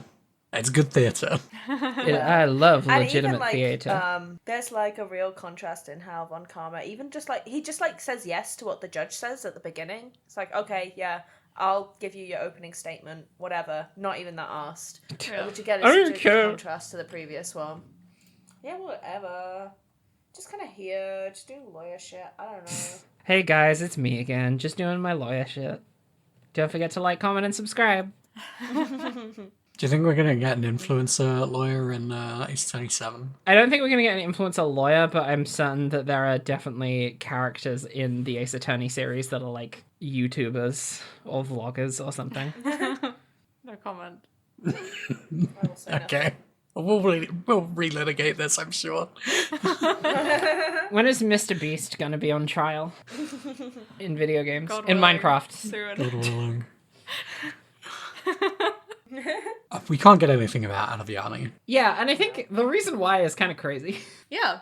Go ahead, Ro. So what we were planning on doing was, like, doing a DNA test. Not a DNA test. Oh, no, sorry, not a DNA Yeah, test. that'd be sensible. Doing A DNA test would solve this situation, but they don't have that Yeah, technology. they haven't I think, invented. somehow. They haven't invented DNA tests in the year 2001. We were gonna do a fingerprint dental test records and or- see if the caretaker's fingerprints match Yanni Yogi's fingerprints on the gun that was used to kill Gregory Edgeworth. But it turns out that the caretaker doesn't have any fingerprints because he burned them off after years of working in a chemical plant. What a coinky dink! Weird. Such a coinky dink. I think they should have put an interstitial episode between this case and the next one where they sue the chemical plant for what the fuck was going on there. He just really liked to dip his fingers into the jelly, I guess. Oh, God. Awful. You know what they say about success? It doesn't come without a little suffering. So true. You know what they say? If something smells, it's the hazardous barrels full of chemical waste. Yeah, and then Polly comes out, which is really funny to me because, like, it's a classic, right? Everyone knows about Polly. Yeah, this was Yeah. But one it of the happens things. so fast. It happens so quick. With like no prompting either. Nothing. There's a little prompting. I mean, like, Phoenix is really in a corner because of this no fingerprints thing, that he doesn't have any way of proving that the caretaker is Yanni Yogi definitively. And because of his flailing, Von Karma says, oh, you're doing so bad at this, you might as well cross-examine his parrot as, like, a joke. And Phoenix is like, you know what? Fuck you. If this is the way it's gonna be, this is the way it's gonna be. I'm gonna cross-examine this parrot. And the only reason he's allowed to do it is because Von Karma joked about letting him do it. So that means he's given permission to do it. And the judge is like, yeah, you know what? This is the time I'll take this seriously. I thought like I knew the parrot was gonna come up. I thought it was gonna be like a there was gonna be like what do you do now? And it's got like 3 options where each is more ridiculous than the last, But no, Von Karma just came out and said it. Yeah, you don't get a choice about this. It's happening. It's happening. It's not an optional parrot. It's a mandatory parrot. Bailiff, it's actually a macaw. It's not. I don't know what kind of parrot that is. It's got the body of It's a macaw that's been crossed with a cockatoo yeah, somehow. it's got the body of a cockatoo, but the patterning of a macaw. It's very strange. Anyway, Bailiff, bring in that parrot. The dialogue that happens when they bring the parrot to the stand is very funny. The first thing the judge says is, that's quite a bird, and then tries to talk to the bird, and then gets sad that it's ignoring him. Which is so funny. But we know from our previous conversations with Polly is that she responds to her own name and then a question. And we try and do that. We get given 3 options, and this bit threw me through a loop a little bit, because we're supposed to give evidence after having the parrot say something, not during the cross-examination, which was a little confusing, because the option I picked first was, are we forgetting something? Because that's the trigger phrase that the caretaker had to have the parrot remind him about DL6. Because the parrot, you ask the parrot, are we forgetting something? The parrot says, don't forget about DL6. And we do that, and the parrot doesn't say anything. And then Phoenix is like, oh shit. Von Karma went out of his way to retrain this parrot to stop it from talking about the DL6 incident. Which is wild from the get-go. Like, it's a believable Machiavellian overthinking the situation, Death Note style, like, over-the-top action that I could believe him doing. But it also led me to think, okay, all of these questions are going to lead to the parrot not talking because Von Karma's retrained it. But it turns out the other 2 do actually progress the story, and it just took me a while to figure that out. I have to see the montage of Von Karma training this parrot. I need it. I always thought it made more sense that Yanni Yogi did the untraining, because he was there when you asked the question, are we forgetting something? And then, do you know what I mean? Like, I get why they say Von Karma, because that's kind of more insane batshit thing that he would do. It's also because they don't know just like for practically certain speaking. that they haven't proven for certain that the caretaker's Yanni Yogi yet. Yeah. So it's like, wouldn't he just retrain his own parrot, knowing that was something the parrot was gonna? Because why would Von Karma even know the parrot was gonna fucking say that? The thing is, Yanni Yogi. He's not been hanging out with Yanni Yogi. Yanni Yogi may be He's only the person communicated who by shot letter. Robert Hammond and tried to get Miles Edgeworth killed, but he is not so villainous that he would retrain his parrot. Only a true villain would do something like that. Only a true sicko would retrain a parrot. Yeah. All right, fair. I've been convinced. So you use information about the parrot, such as the fact that its name is Polly, and Yanni Yogi's dead wife is also named Polly, and the fact that the code on the safe is 1228. Yep. And the date of the DL6 case was also the 28th of December. And And I think in response, the funniest thing Von Karma says is, he's like saying, "Oh, all of this is useless conjecture. This is just mere coincidence." Yeah. The code is 1128, and that's the same day as the DL6 incident. Well, my ATM number is 0001 because I'm number one. It's my favorite fucking thing he says. It's So fucking funny. He's on a roll today. You know Maya was like, I've got to get his bank card. The three He was numbers getting on the back dragged is off by the 001. bailiffs at the end of this. And Maya was like, I've got to pickpocket this guy again. But yeah, I mean, after this, like, Yanni Yogi is just like, okay, I'm tired of this shit. Mask off moment. Yeah. It's wild how different he looks when he just straightens his back and stops snoring. Yeah. And that's it, right? We admitted it. We get declared not guilty. We will go home. Yeah. Well, before we talk about the normal stuff that happens afterwards, I feel so bad for Yanni Yogi. Yeah, he really has been done so dirty. It's one of those things that they, like, all of the text is there, but they do not linger on how fucked up everything is for Yanni. Like, I know he shot a guy, but apart from that, he was fully justified in, Framed like... another guy. Well, yeah. But he was fully justified in feeling extremely bad about everything that has ever happened to him. He was just a normal-ass guy having a bad day in an elevator, and then his whole life was ruined. I do feel really bad for him. It just leaves like a bad taste in the mouth where it's like there's not really any closure for him, or like he didn't even get the full like he says he got revenge, but he didn't even get the full on fucking revenge. He just gets this kind of like not anything. Yeah. It's not nice. Presumably gets executed after this, right? Yeah. Fucked up. Really fucked up. But he's so old and so brave. He's so brave. What he says, like verbatim, he says that like he has been faking his mental illness for the past 15 years. And I think like I had to not think about that too hard.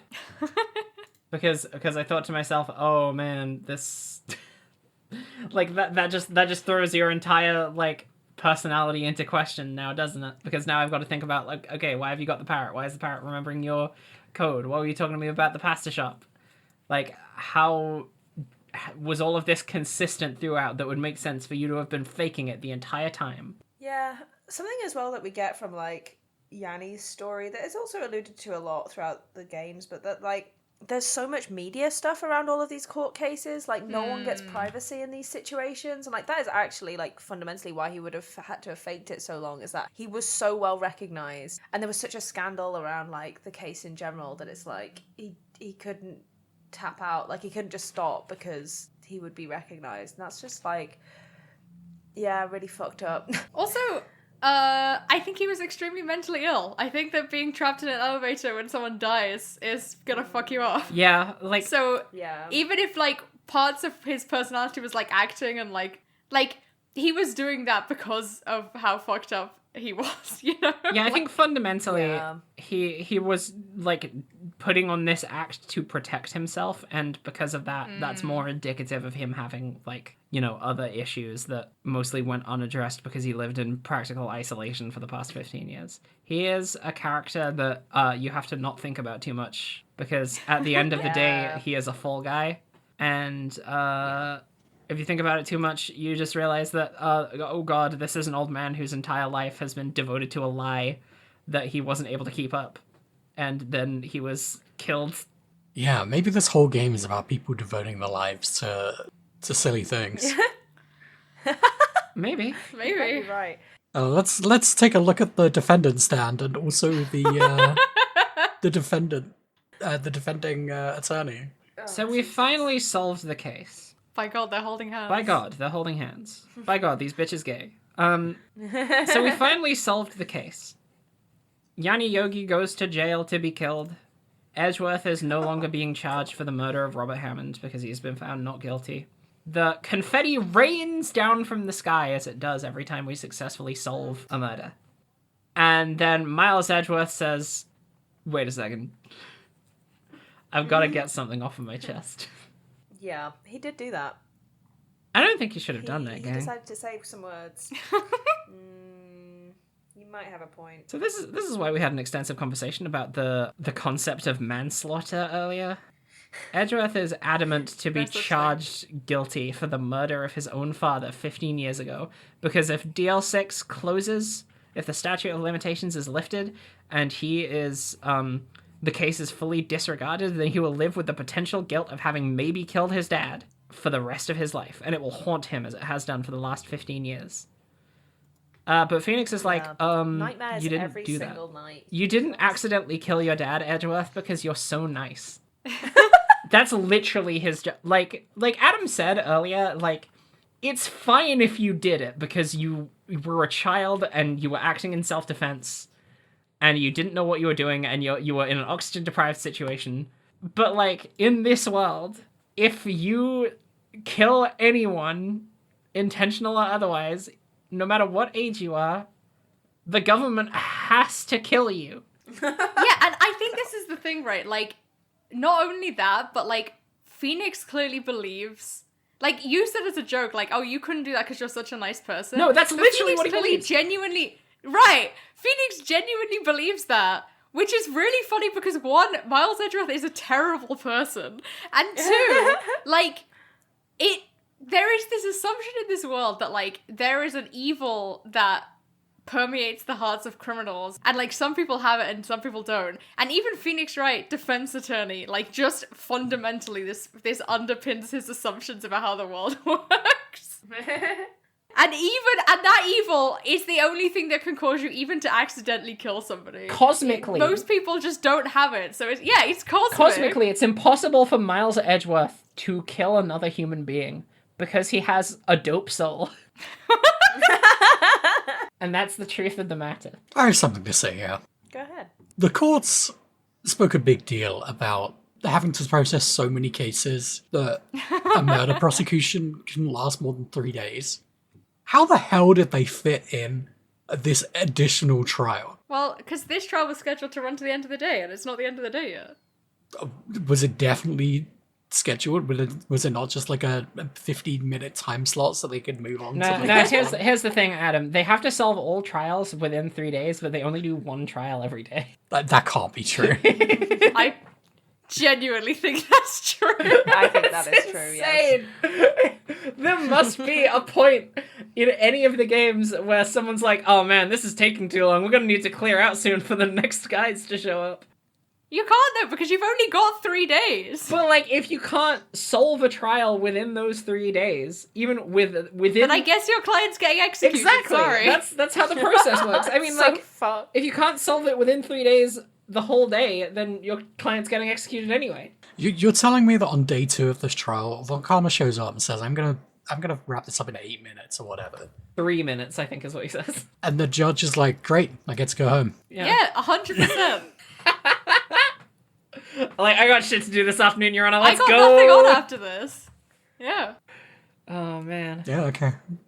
I'll incorporate that into my belief system. Oh, jeez. Okay. So they find time for this new trial. Yeah, they find time for a recess into this new trial as well. So you take a little cold break. This trial, which has to be 1 day because of the statute of limitation. They can't extend it by another 2 days. Because What the do you law think is would've set in happened? stone. If 5 p.m. rolled around, would they find Edgeworth guilty immediately? I mean, he said he did I think it. they should have a timer. He said he did it, but the statute of limitations would have run out, and they hadn't proved it Edgeworth, yet. look, So I'm would really he then have sorry, got away with it? but, like... The judge has tried to convict wife's people got a on hot pot flimsier cooking. things. That's true. But yeah, so court is adjourned for a 10-minute break to set the stage for the next trial. And in that And moment... also for me to go and fist fight Edgeworth in the lobby. Yes. So the interesting thing about this entire thing is, like, this is the only time in the whole game where you actually see quote-unquote, Phoenix researching information about a case before going to court. Which is wild. Adam, you might want to fist fight Edgeworth in the lobby, but Phoenix Wright has never had more gay energy in his life, and he's like, I'm so fucking ready to prove that Miles Edgeworth does not have the cosmic evil that allows him to accidentally kill people.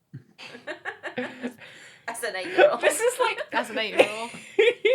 while on the verge of brain about damage. It's like a Eight-year-old fringe child, cult for belief fuck's sake. system. It's so funny. There is a cosmic force that permeates all men, and it's constantly at war between like Eros and Thanatos.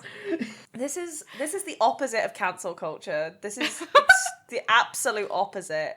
You cannot do anything wrong. You're on a You cancel are this perfect. I love you. No, wait. What's happened to Yada Yogi? man.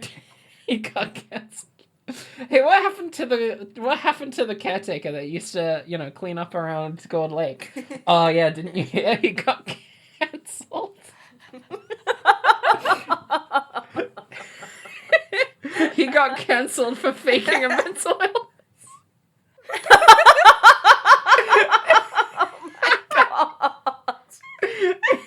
He literally tried to frame a gay person for murder. It's so homophobic.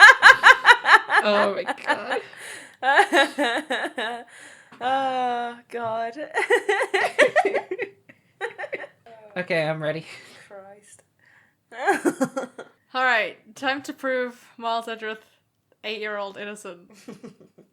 Easy. So, Yeah, so I had a theory here, a game theory. which was that there was a fourth person in the elevator that they just collectively forgot. It's a really funny theory. Kind Love of true, that. honestly. Yeah, you're not It's far close. off. Yeah. So Edgeworth gives his testimony about the memory he had of the night of his dad's murder. And the bit that Phoenix hinges on when you're pressing him for information is like that he says that he heard a single gunshot and a scream, and then he passed out, and then when he woke up, his dad was dead.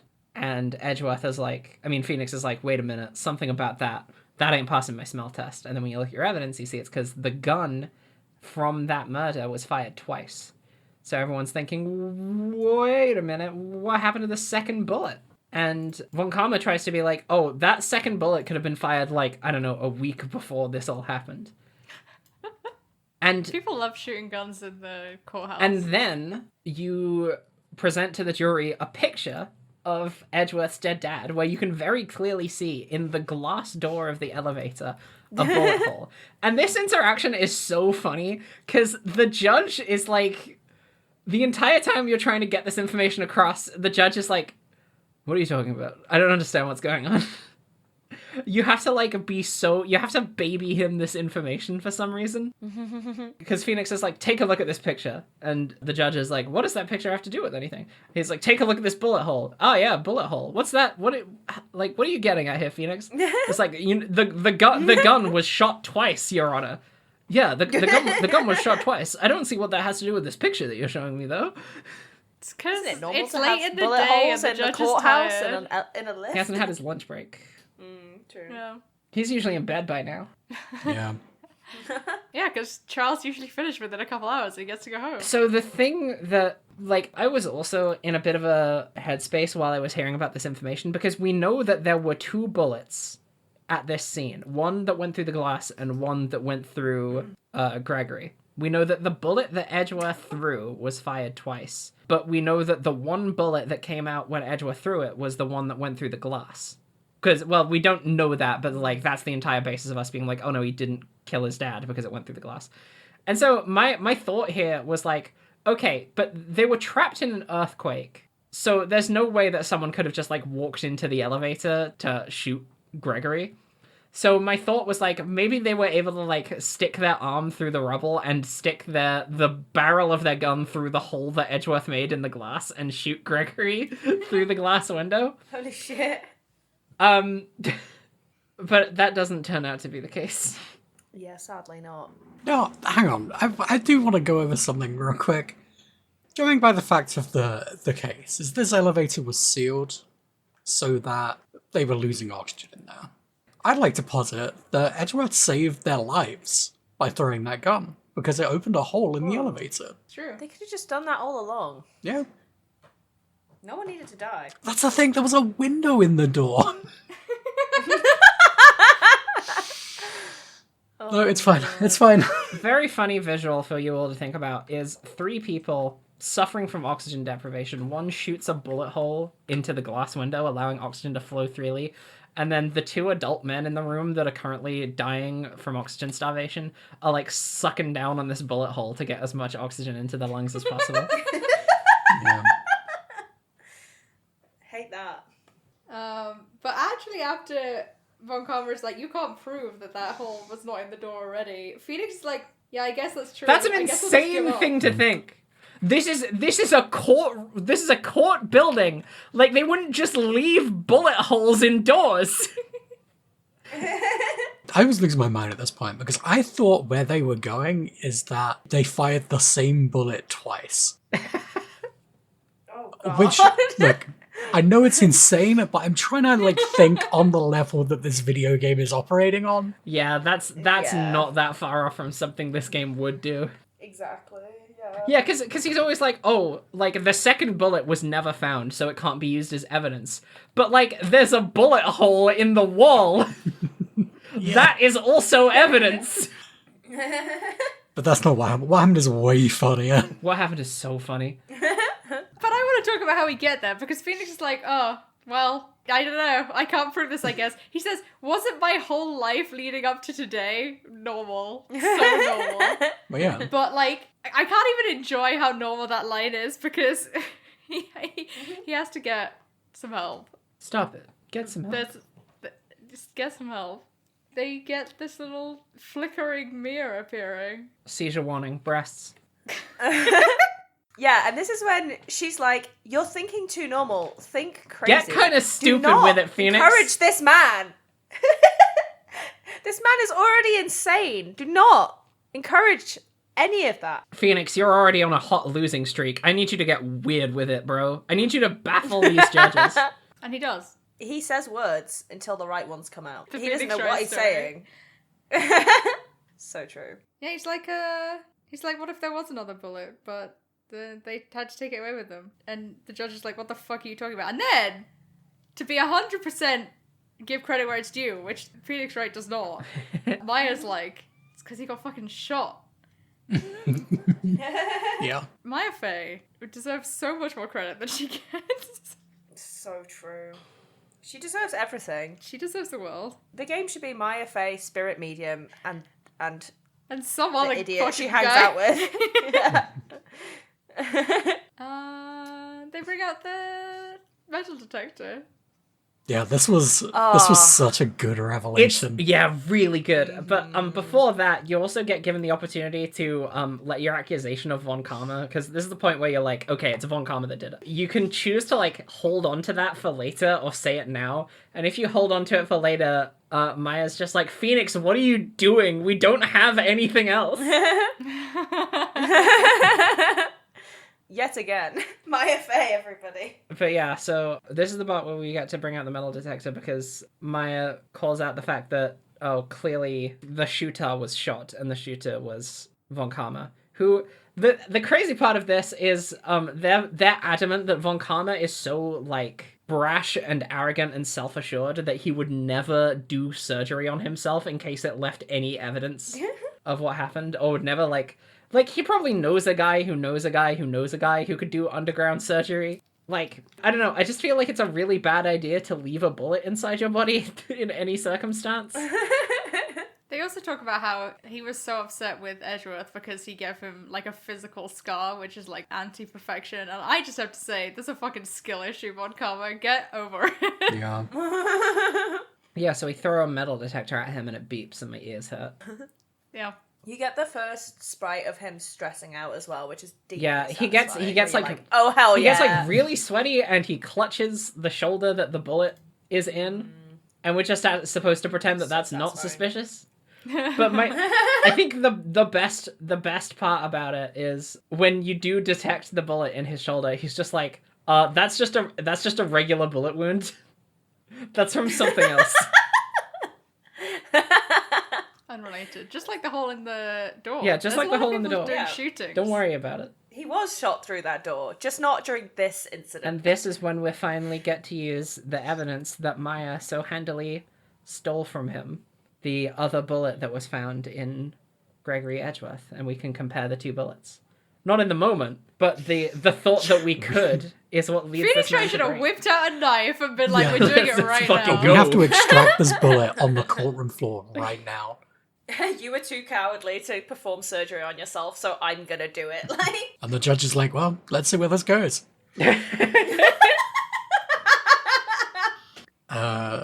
And Von Karma gives up here. He gives up in the most dramatic way possible. He has like a Evangelion, all of the trauma coming back to haunt me style moment where he like flashes back to every scene of the murder and lets out a primal scream, and then Edgeworth is like, wait a minute, that's the scream that I heard when I shot my dad, maybe. But like this is so extra. It's so extra, but it hits so well. I'm glad it does, because to me I was like, ugh. No, it's for me it hits so well, but like the funny part is like there's no way that Von Karma sounded anything like Edgeworth's dad. But Edgeworth thought that scream was his dad getting maybe shot. you never heard his dad scream. Ooh. That's the kind of noise I imagine he made. Oh, he was a wolf man. Yeah. Oh my It god! can't keep coming back to this.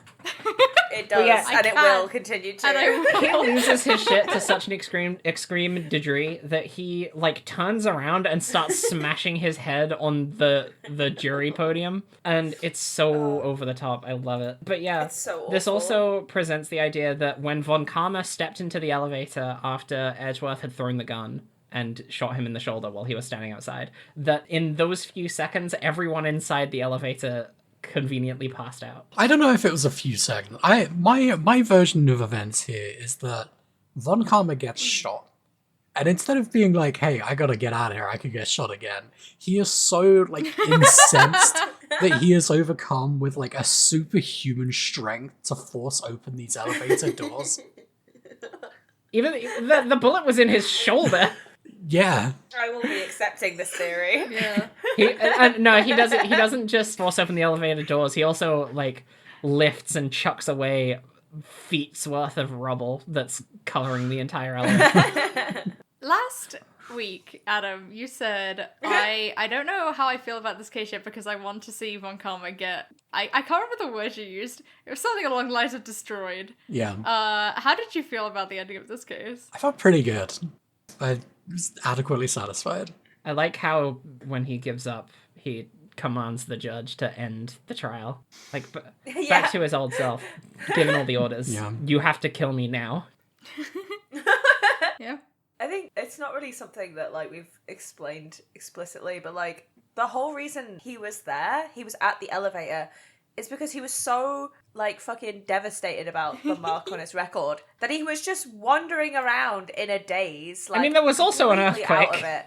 He doesn't mention that. They were in didn't the know there was an elevator earthquake. for 5 hours, so he was walking around the courthouse with no, like, electricity in it, presumably. I mean, yeah. Yeah, There's that. Yeah, he but, says like in the dark, and I didn't know what was But going like on. 5 Like, hours could also include the amount of time that they were unconscious, and who knows how long that was. How much oxygen do you think an elevator can hold when it's got 3 people screaming inside it? Like 4 minutes. 4 minutes? It all happened really fast. But then thanks to the bullet hole, they didn't actually die. If the 4 of us were trapped inside an elevator, like how long would it be before we'd start killing each other? About 4 minutes? Right, I gotta Google something real quick. About 4 minutes. How do people feel about Von Karma and like his motivations for things and just being this guy literally obsessed with perfection? Like, I what's the respect it. vibes on that? Everything he did was justified. Yeah, I can relate to the hustle. Success without a struggle is meaningless, or whatever the quote is. I was gonna say, Edgeworth seems pretty satisfied with the fact that he didn't kill his dad. I guess that's the value of him recognizing the scream, is that like it convinces him about what happened, whereas otherwise he might still have had doubt. What never comes up is Edgeworth did shoot a guy. Yeah. This isn't a crime, don't worry about it. It's okay to shoot 8-year-olds are allowed to someone throw by guns accident. around, as long as they don't kill Yeah. someone. Yeah. The only crime in this world is murder. It's true. That's why Maya loves stealing so much. I mean, we already know for a fact that forgery isn't a crime either. Yeah. Tasing people's not a crime. True. Stealing Apparently. evidence. And shooting someone isn't a crime. Unless it kills. You've really got to be careful, because you can either get 0 consequence or you die. So we won the case. For real this time. Confetti. Actually, for real. And Edgeworth says the best thing that he has ever said in his life afterwards, where he just yells, whoop as loudly as possible with so many zeros or O's. It's awesome. Like, he's trying to celebrate the end of it all, and all he can muster up is thanks, and then Gumshoe gets... He can't even muster that up. Maya has to say, I think the word you're looking for is thank you. Yeah, you're right. and then Detective Gumshoe shows him how to really party. And he goes, woo! Woohoo! So cute. It's awesome.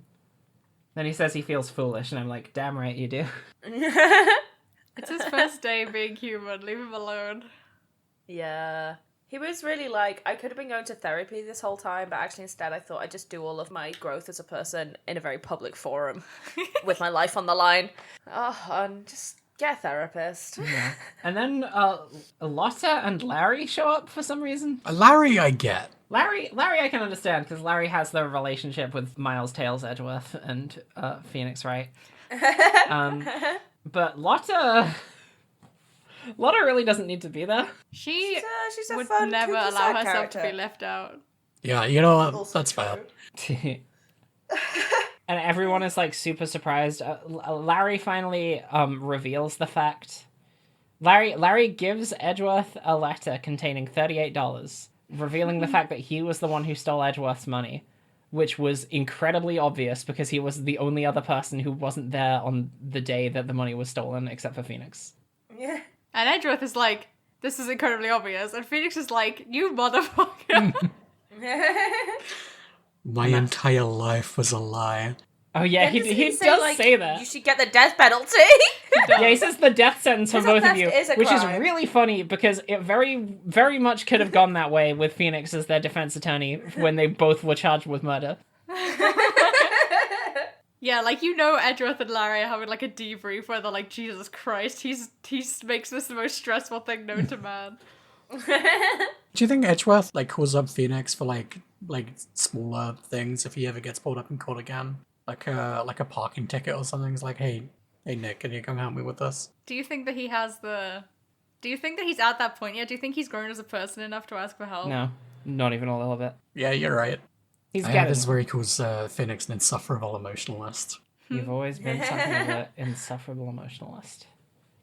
It's true, but it's also a lie. Which if someone called me that, I'd be like, okay, nerd. Yeah. And you'd be right. I've never heard someone say the word emotionalist when describing another person. No. And he also follows up with, I became a prosecutor in part to punish myself. Like, I'm sorry, is that different to what you just said? Like, my guy? And then, who is it that says maybe he should switch sides? And he's like, oh yeah, do you want to switch, Phoenix? Yeah. What does that mean? What does it mean? What does it mean? Is there a limited number of defense and prosecuting attorneys? If you're that a prosecuting attorney, you can never be a defense attorney. And vice versa. You have to switch with someone. You have to find someone to cover your shift. Or is it just that Edgeworth can't imagine facing anyone but Phoenix anymore? Interesting. I mean, maybe. You Maybe. could say. Surely not. They're not even that close. They knew each other when they were like 8. It wasn't that intense, probably. Gumshoe says, we're gonna have a big party at my house and everyone's invited. I mean, he says he's gonna take everyone out for dinner afterwards. And then at the end of the scene, it cuts to Phoenix waking up in the law office hungover.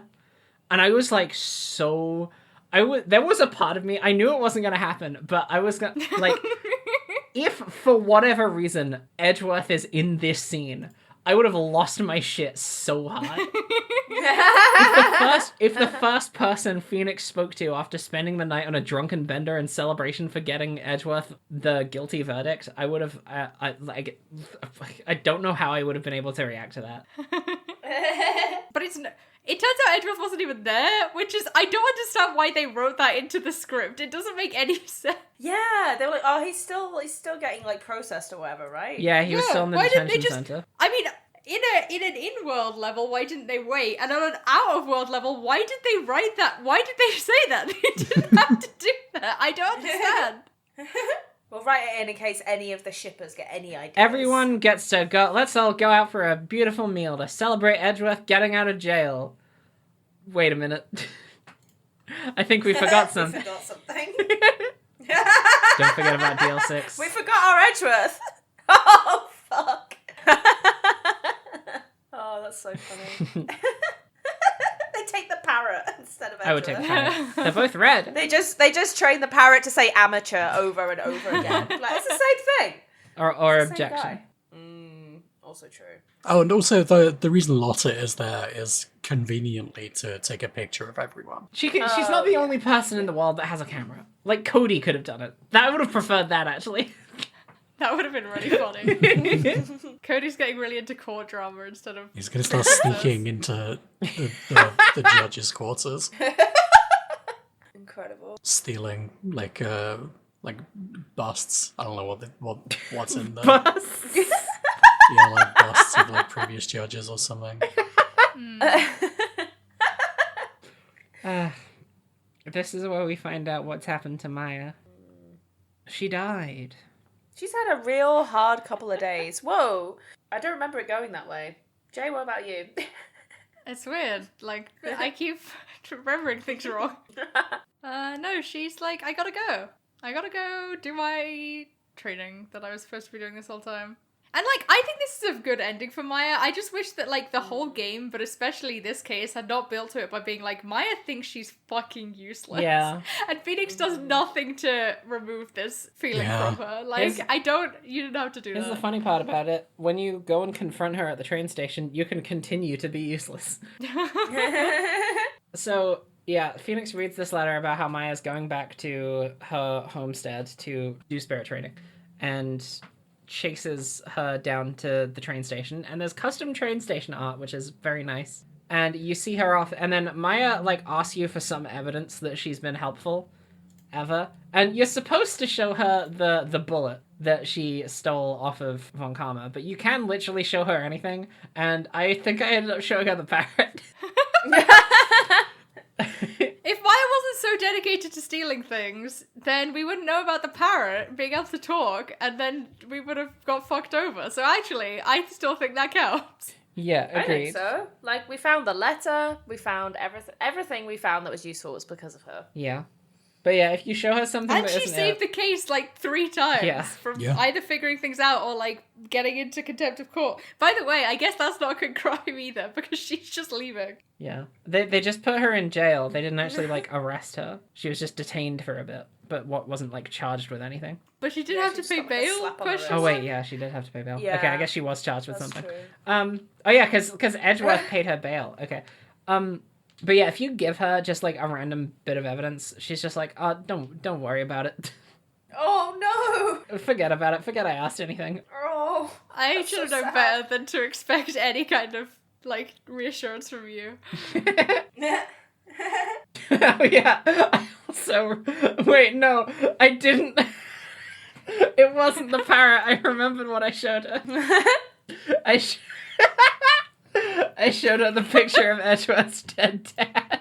Oh my god. No! Oh my god!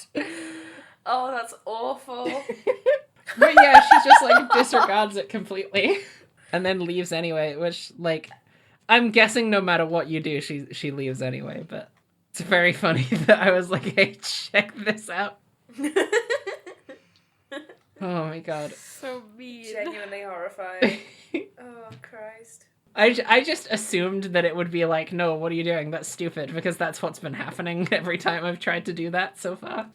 But it's just like, nah.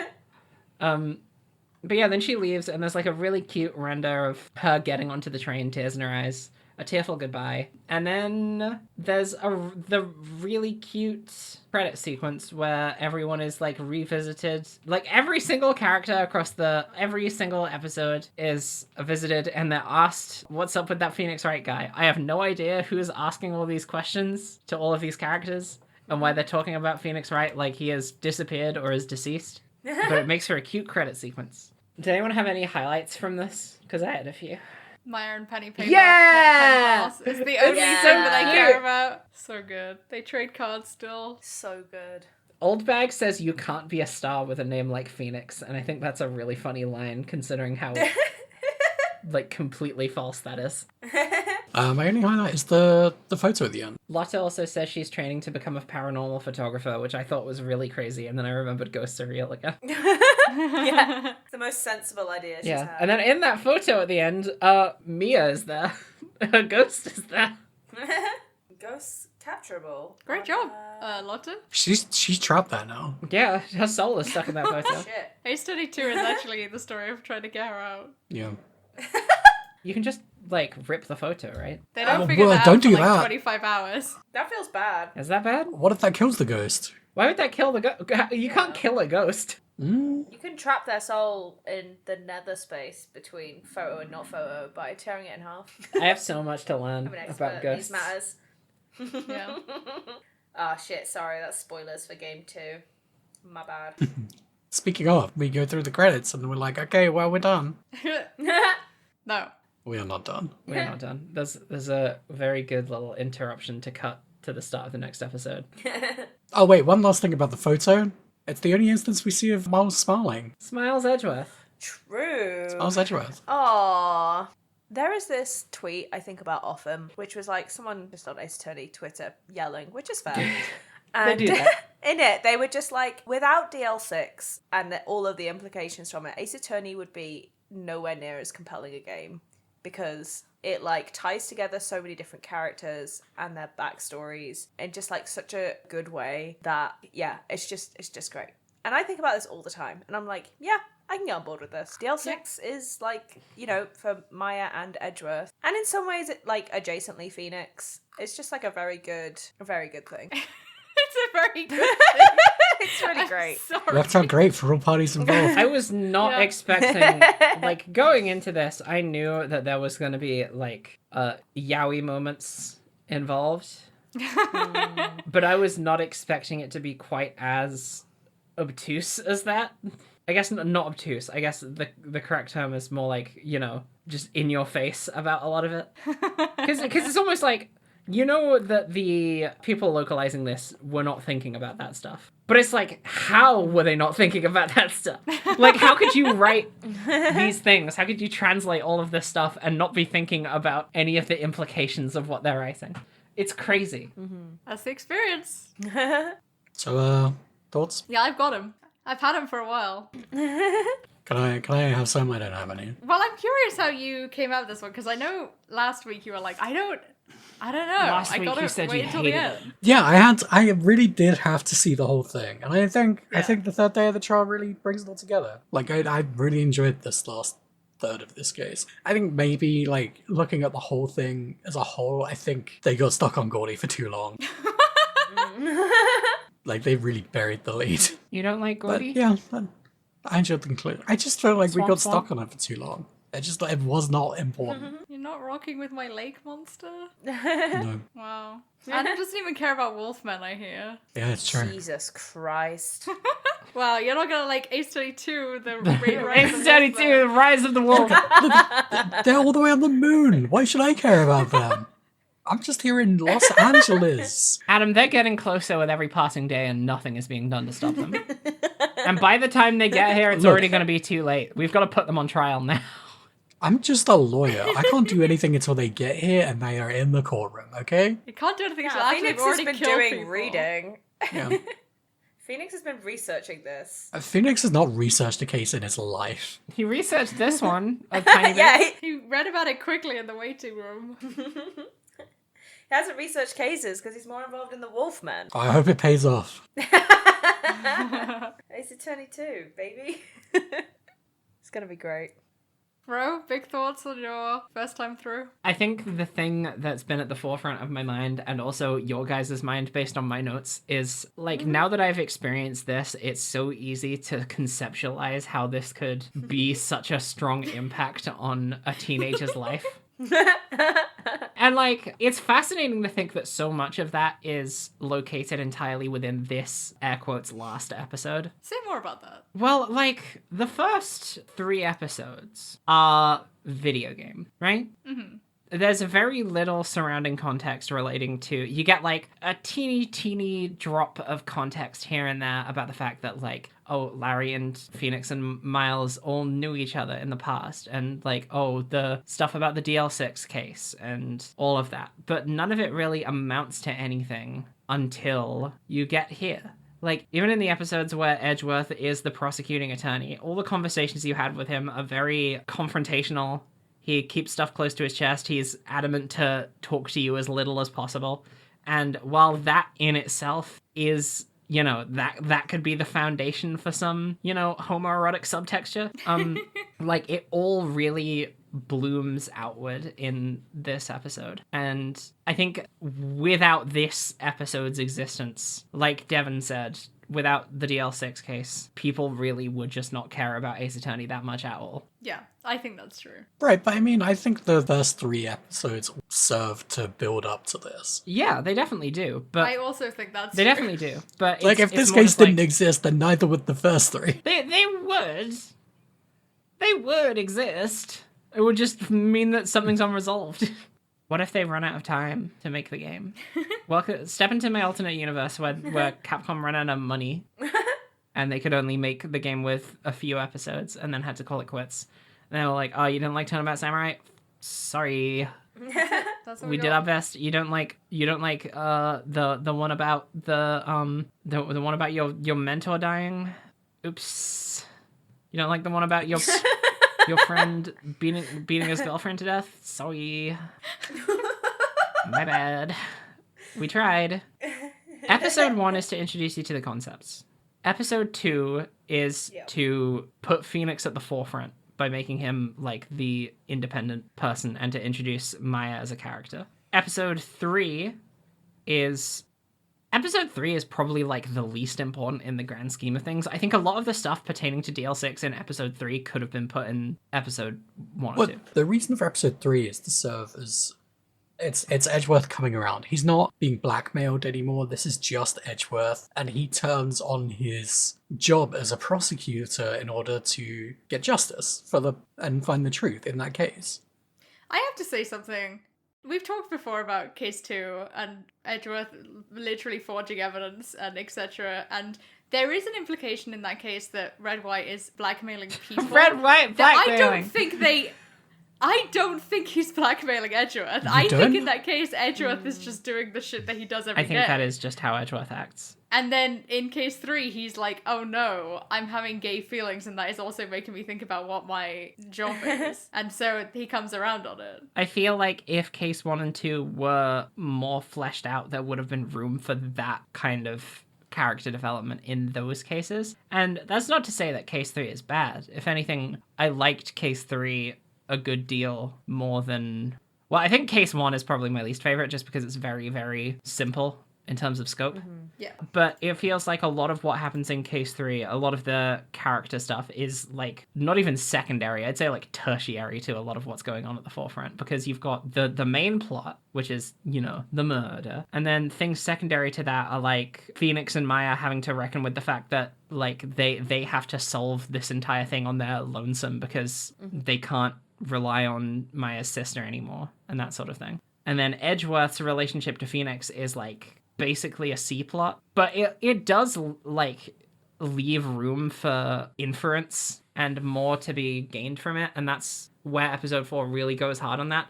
I just really wasn't expecting episode 4 to go as hard as it did on that. Like, you've got Phoenix confirming the entire reason he became an attorney was because he wanted to meet Edgeworth. That's like so out of pocket that it's almost unbelievable. And the fact that it's there and people writing this didn't think that was gay is crazy. I'm sorry to say it, but I think that plot point is kind of dumb. It is. It is dumb. It's fun to talk about. It's insane. It's an insane thing to do. Like, doing that in any situation is crazy. That's someone who, like, has just absolutely nothing going on. They've just been thinking about this kid who was nice to them once for the past 15 years. And being like, oh, I wonder what happened to that guy. Oh, his dad died. It's just such anime bullshit. I appreciate this episode also for not having any gross moments in it. Surprisingly.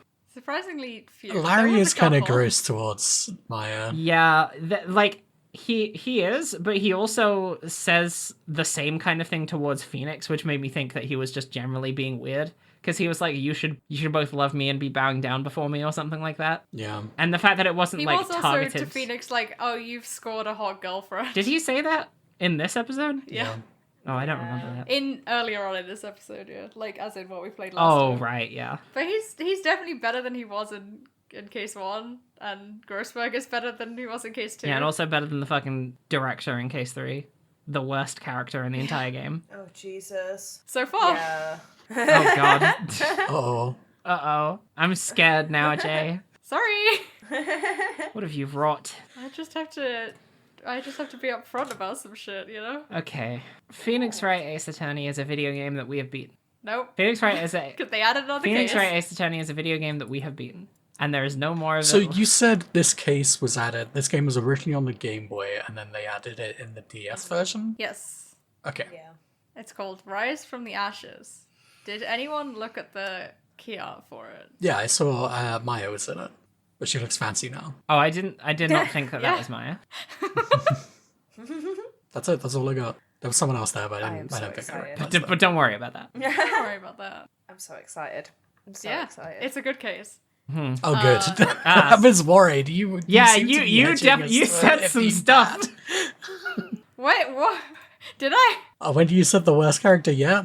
Okay, well, there's one specific character that I think is the worst character of all time, and Salmonella might be second to them. I think I know who you're They on about. don't appear in this next case, but Okay. they're coming. Wait, what, but then, Alright, we just wait, gotta keep so- our head in the swivel. There is no worst character in this game. Okay. In this series, there is a worst Oh yeah, I'm character. sure there are in this series, but that's a million years away from now. Okay. Sure is. One case? Speaking of this case, it's pretty long. Pretty hefty. Oh, the next one? Yeah. Yeah. It is a big boy. Long enough to split into 2, Do we- or Do we want to split Well, it? It's longer than this oh, case. then yeah, that we just Jesus. played. Okay, yeah, then Yeah. yes. Okay. But like, is it all like relevant, or are we just like treading water for most of it? Does that matter? Do you want to have to play a lot of case that's treading water in one go? And then record an 18 It's not. Like, I actually podcast. don't think it is. I actually think this Well, case yeah. is If you don't think it is, dense. then that's fine. But I mean, in a case where like half of it is just like sludge, like Yeah. I don't want to record a podcast of all the sludge. I don't wanna and then record a to come sludge back and cast. do one. Well, of that the may good be a stuff, problem you know? that I have to address in the Jay, we future. didn't come but here it's for not a a problem sludge that I have to cast. address right now. That's fine. Look, I'm doing my best, but sometimes Ace Attorney is gonna be fighting with me on that. But not for a while, so I just wanted to address that possibility. that's fine. I think this is a good case to split again. It's gonna be the same where it's the first 2 days, and after the second trial we're gonna stop. Okay. I know that feels like 2/3, but in terms of timing, it's not. And also, it's a good place to stop. Okay. Yeah. And I think as well, like, I don't know if you folks feel the same, but like, yeah, even if it's the last third, it tends to be a lot more dense with what's happening, so there's more to kind of talk about. Very true. Yeah. And draw that Yeah. out in terms of recording, so... Very, very true. Oh, I'm so fucking revved. I'm excited. I love the video game Ace Attorney. This is the bit where all hell me breaks too. loose. All concepts are thrown to the wind. All preconceptions you might have had about this beloved cast of characters blow up in your face. This is where you find out Phoenix's true identity, and you find out the truth about the afterlife. Well, this case is called Rise from the Ashes, so Phoenix dies at the start of Yeah, this game. Phoenix dies at the start of this case. yeah, Phoenix. he gets resurrected. This- That's how I The remember first it. thing that happens in this case is it's like the year is 30XX. Crime has run amok, and we've run out of lawyers to keep people safe, so we've got to start resurrecting them from the years the best lawyers was at. Would you all like to rate this case? No. Well, I would. Well, if other people are going to do it, then I'm going to do it. Okay, who wants to kick it off? I can go first, because, I mean, the thing about this case is that it's really the reason for the rating scale that I have, which is what age should you play this case at? And clearly, the most important answer is you have to play it when you're 12 years old, and then for the next 18 years, you have to keep talking about it. Right. And then, you get to this point where you are still doing it when you're 30 years old, and you just get you feel like unironically very blessed about it. So I think everyone should invent a time machine and go and do that right now. Except don't, because then I wouldn't get to do this. If they did that, you'd have to come up with another rating system, and that would be tragic. That's true. Getting some mixed signals here. Well, the thing is, you should do it. It would be good for you, but it would take away from me, and so I don't think you should do it because I see. Okay. I'll do the worst thing I need for me. this. Yeah. This is all I have. I've been talking about it for 18 years and I have nothing else. I have to say, I know the Phoenix Wright becomes a lawyer for Miles Edgeworth plotline is a little bit silly, but also as the person who is talking about this game that I played when I was 12, it's kind of relatable to me. Yeah, I know how needed. formative media can be It's when you're a needed badly. teenager. Yeah. Well, now imagine that instead of media, it was a nice voice standing up for you. I see. And the bar is in hell, so that is kind of impressive. And the next episode, set in the year 30XX, the nice boy is going to be replaced by the weird creature. Hell yeah. The wolf creature. Yeah. They got wolf lawyers now. I'm happy to rate this case on my Devil May Cry 4 ranking system, which is a triple S, the highest we can go. Smoking sexy I think style. it's perfect. Hell yeah. It is smoking 6 style. It's smoking sexy style in the new one, Adam, Incredibly. which Devin hasn't played. And I that's see. not Devil May Cry 4. I haven't played. The only Devil Sorry, May Cry buddy. game I played is DMC, so... Fair. Sensational. Yeah, I think this case is great. You've got backstory. You've got lots of nods to things which have happened earlier in the game. It also reframes a lot of things which happened earlier in the game, which is always really fun for the Miles Edgeworth brain rotting. I think it's perfect, and no one can take this away from me. It's got a good balance as well of slice of life, silly stuff with Gordy, and then just tragic anime backstory. So 10 out of 10. I've not stopped thinking about this my entire life, and I would recommend it to everyone. Well said. Yeah. I don't think I would have given it a perfect rating. I do think it meanders a bit in the first 2 days. However, I have committed to a binary rating system, so I can quite safely say it's a green from me. Yay. Yeah, I liked it. It came out well in the end. Can you imagine if you had been like, Jay, I have to come to you and tell you that I think this case is red? Can you imagine? I was worried for a while, but I was worried for a while. Wait, Adam, do you remember what your ratings for every case so far has been? yeah, it's red, red, green, green. Oh, okay, pretty good. Imagine that as a scale of it gradually improving over time. Yeah. Well, And if you give the next one a green, then it'll be at least over half, so surely the game overall gets a green. yeah. That's how that works. And then since they're always getting better, then they're getting better until the end of time. I'm gonna be honest. I think I preferred 3 to this. But, it's not by much. Oh, wow. What did you like about 3 specifically? It's probably that I played it all in one sitting. Well, I can't do anything about that. Yeah, that didn't Yeah. impact my feelings on the case very much personally. I think the mystery and the timeline of events in 3 was better for me because dealing with 2 cases at once meant we had 2 disjointed timelines, and I don't know, it felt like we got all the way revved up on the first one, and we're like, okay, Ness is not real. Then we got Yanni Yogi, that's alright, and then we had to go all the way back to 0 to ramp up again the DL6 case. I mean, not to 0, but you know what I mean. There was it was like a roller coaster with 2 dips, but I prefer one big dip. I prefer a single dip roller coaster. Yeah, I'm not, I like my excitement to be moderated and restrained. Is it my turn now? You're the only person who hasn't given it a Okay. score. So this case, in my humble opinion, is the best of the cases that there have been so far. I feel like its character writing is a lot more prominent and therefore makes the characters a lot more endearing, and it feels like a significant amount more effort has gone into this case being the one that represents the game as a whole. People think about Phoenix Wright. The things I hear about Phoenix Wright, it's always either this case or the first case, and I feel like there's very good reason for both of those. And the good reason for it being the first case is because it's the first one, so it's the one people have played. But in this case, I feel like it's earned a reputation that is warranted because of how well it manages to sort of put a nice ribbon on, basically everything. It resolves Edgeworth's and Miles's relationship. It wraps up everything about DL6. It presents a really compelling multiple set of investigations. Like, there were times in a lot of the previous cases where I was following through these investigation sections not out of any desire to figure out what was going on, but more just because I was like going through the motions of it. But I think the presentation of this one, setting from the get-go that this was involving one of like the main cast of characters, made me way more invested to figure out what was going on, because you know from the beginning, like, it's not going to be Edgeworth. It can't be Edgeworth, because that would be crazy. That would be wild. You would know about that through cultural osmosis, the fact that Edgeworth is like a convicted felon.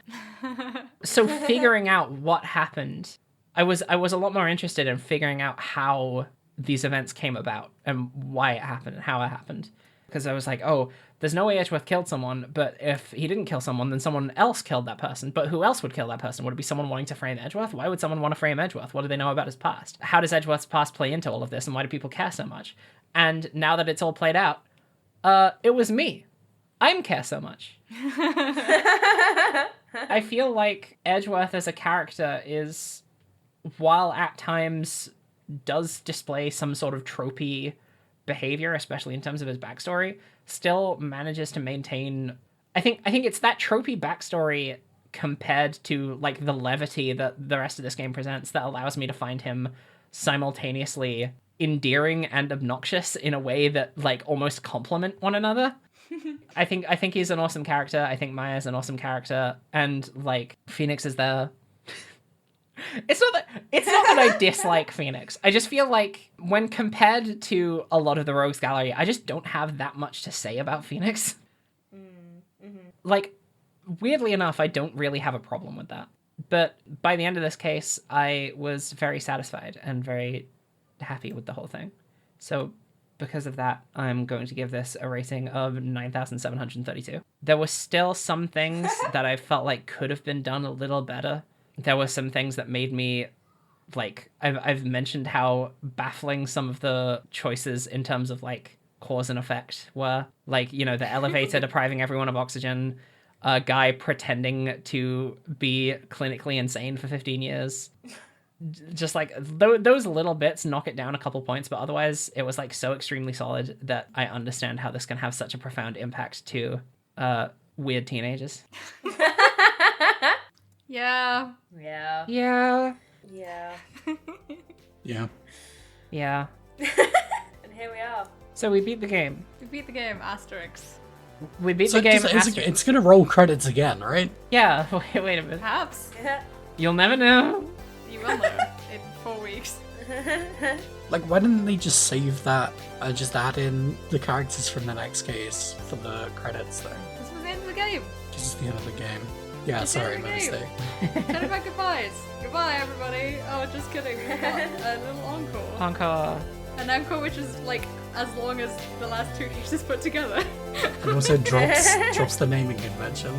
Yeah, That's why it's a rise from the ashes. Things are different now. much to think about already.